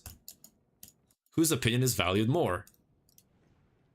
This group, this group, this group, this group. You can have probably like 20 groups here. Whose opinion is valued more? This just adds to my argument because if the conclusion is we can't really know who's right, well then I'm right because there's no such thing as the GOAT. It's so easy. It's so easy. Like, I don't even know how it's hard to understand. It's very easy to understand. Just take the emotions out. Just use logic, right? It's that simple. It's that simple, brother. I'm not asking for a lot here. It's so easy. They can have a different opinion, but again, it doesn't matter. You're again using vast majority do not share your opinion. That's a popularity argument. That is a logical fallacy. I don't have to repeat this for the 10th time. It doesn't matter what percentage of people thinks what. At some point in time, there was only 5 people who thought that the Earth is round, and you would say you're wrong because the vast majority disagrees with you. That is a logical fallacy. I will not repeat that anymore. Tsule, thank you. Same goes to you. Thank you for the kind words, brother. I cannot eat French salad. None of those things I can eat. I don't know if you know, but I have a chronic illness with digestion. So my food is very, very limited. Most of the food that you're gonna eat, I'm not allowed to eat. I have a very strict diet that I have to respect. So, but thank you for the words. I will try to enjoy as much as I can. Thank you. Tsula has been falling for a year and a half. Jesus Christ. Imagine you have a... Oh, perfect. I love this. Oh, we can cut this down from the roots. Let's go. Let's do it. Okay, let's type this out. 100 chefs. I think that's 1F. I'm not sure, but let's just say it's 1. Group A says the A way is the best, or let's say GA. Way to make eggs is the best. Group B says B. 40 of them. Okay, there's 40, there's 30 here, right? Okay. And group C says 30. Okay. And you're saying there's no best way. Exactly. That is exactly what I'm saying. And also, to completely destroy this argument, what are chefs making here? They're making food, okay. How do we know which food is better? By our taste buds. Person A says scrambled eggs is better than let's say, I don't know, half-boiled eggs, or hard-boiled, let's say hard-boiled. Person B says hard-boiled is the best. Who's correct? No one, because it's a matter of taste. So there's no such thing. The whole premise is a logical fallacy. You cannot conclude anything because de gustibus et coloribus non est disputandum. This is a Latin saying you cannot discuss about colors and tastes because it makes no sense. Very old saying, Latin saying. This is complete fallacy. This is so pointless. This just doesn't make any sense because we're talking about tastes. But even if we weren't talking about tastes and we said, I don't know, you know, whichever one. We actually have a chef in the chat, by the way. Tsule is a chef, by the way. Or I don't know if he's a chef, but he used to be a cook. A very good cook. I saw him. He was showing dishes he made on stream. Incredible guy, by the way. I saw that food. I was like, what the frick? This guy can cook. He's incredible. Oh, you should check his stream out as well, by the way. He's also a TFT player. Have a different opinion about food compared to the best chefs in the world. And chefs have different opinions to chefs. Are you okay, be honest here. I'm not trying to offend you. Are you truly pretending to be stupid, or are you like, I don't know, like, just I'm not trying to offend you. I'm sorry if this is offensive, but are you pretending to be stupid? Just like, genuine question. They all agree on the fact that there is a best way. No, they do not. This is a premise that you made, because there's always a group D that will say there is no such thing because it's a matter of taste. And this is probably what Sula would say as well. This is why there's a saying in restaurants that customers are always right. Because if the customer says, I want a medium rare steak. Another customer, customer 2 says, I want a medium steak. Chef has a job now. Has a job. Appease, I don't know how you type this word, appease. If this is wrong, you'll tell me. Appease to customer 1 and customer 2. The chef can have his opinion of if medium is better than medium rare. His opinion doesn't matter because it's a matter of taste. And the customer, I'm sorry, the customer is right. And it's the chef's job to cook the steak the way that the customer wants it because the customer is right. The customer has his preference and that's what the chef has to do. Everything but well done, yeah. In the NBA, that group would be 1%. Yes, and that doesn't matter. Are you stupid? No, my IQ is over 130. I had a test done. I think you're the one who's stupid. I'm gonna start throwing it back now because I've kind of had it with you. Like, I think you just genuinely are stupid. I genuinely think you're stupid. Because there's no way a smart person can see this and still not be able to conclude. Try telling a chef there's no best way to cook a steak. Tsule. There's no best way to cook a steak. I just did that. There you go. Tsule, it's all about taste. You have to respect your customer's choice. If the customer chooses medium, then medium is the best for that customer. Tsule, that is correct. I just told the chef exactly what you told me to tell them. Sure. There you go. You literally, I just pointed out to a contradiction. You just got cooked. There you go. What more can I do for you? I just did the exact thing you asked me to, and the chef approved.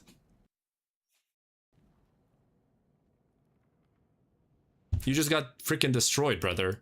A chef disagrees with you. How funny is this, by the way? Bro literally made an analogy using chefs, and I have a literal chef in my chat. You just got cooked, brother. I can tell you maybe this isn't best if you want to try it this way. Yeah, exactly. But if you want it that way, exactly. Yeah, your chef. It's not my chef. It's a person I met on stream. So only chefs that agree with you are chefs. Okay. Okay. So only the chefs that agree with you are chefs. The other ones, we don't ask for their opinion. See, this is you. This is exactly what this entire conversation has been. It's you only agreeing with the people that agree with you. And like disrespecting and not considering opinions of anyone else. Because their opinion doesn't matter. That's literally you, right? It's a really sad existence, you know? That's a really sad existence. It's a really sad existence. I don't know what to say other than that. That's the beauty of life. People having different opinions, different tastes, and there being a strict distinction between facts, right? And opinions and tastes, right? So that's sort of the beauty of life. And the moment you start accepting that there are opinions, that there are tastes, you will have a much, much nicer time in life. He's a chef because he says that in chat. He literally worked in Germany for years as a chef, as a cook, and in Croatia as well. Again, as I said before, he posted multiple pictures of his food on stream. He also cooks for his friends. I mean, like what? Do I need to like, like what is this? So if it's an opinion of someone that you agree with, then we don't need to check, we don't need to fact check, or we don't need to prove if they actually are what they say they are. But if it disagrees with you, then we have to do a freaking FBI investigation of the person to conclude that their position is valid. Like, what are you doing, man? You're just embarrassing yourself at this point. You're just embarrassing yourself. It's really becoming sad. I think people are giving up on you.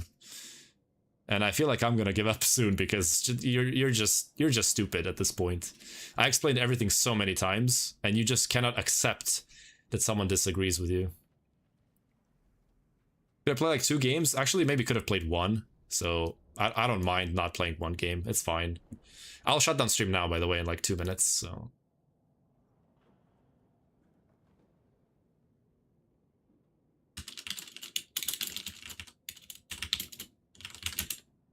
People posting pictures of food and I can't eat most of it. I freaking hate it. I mean, I got used to it, but it's like, yeah.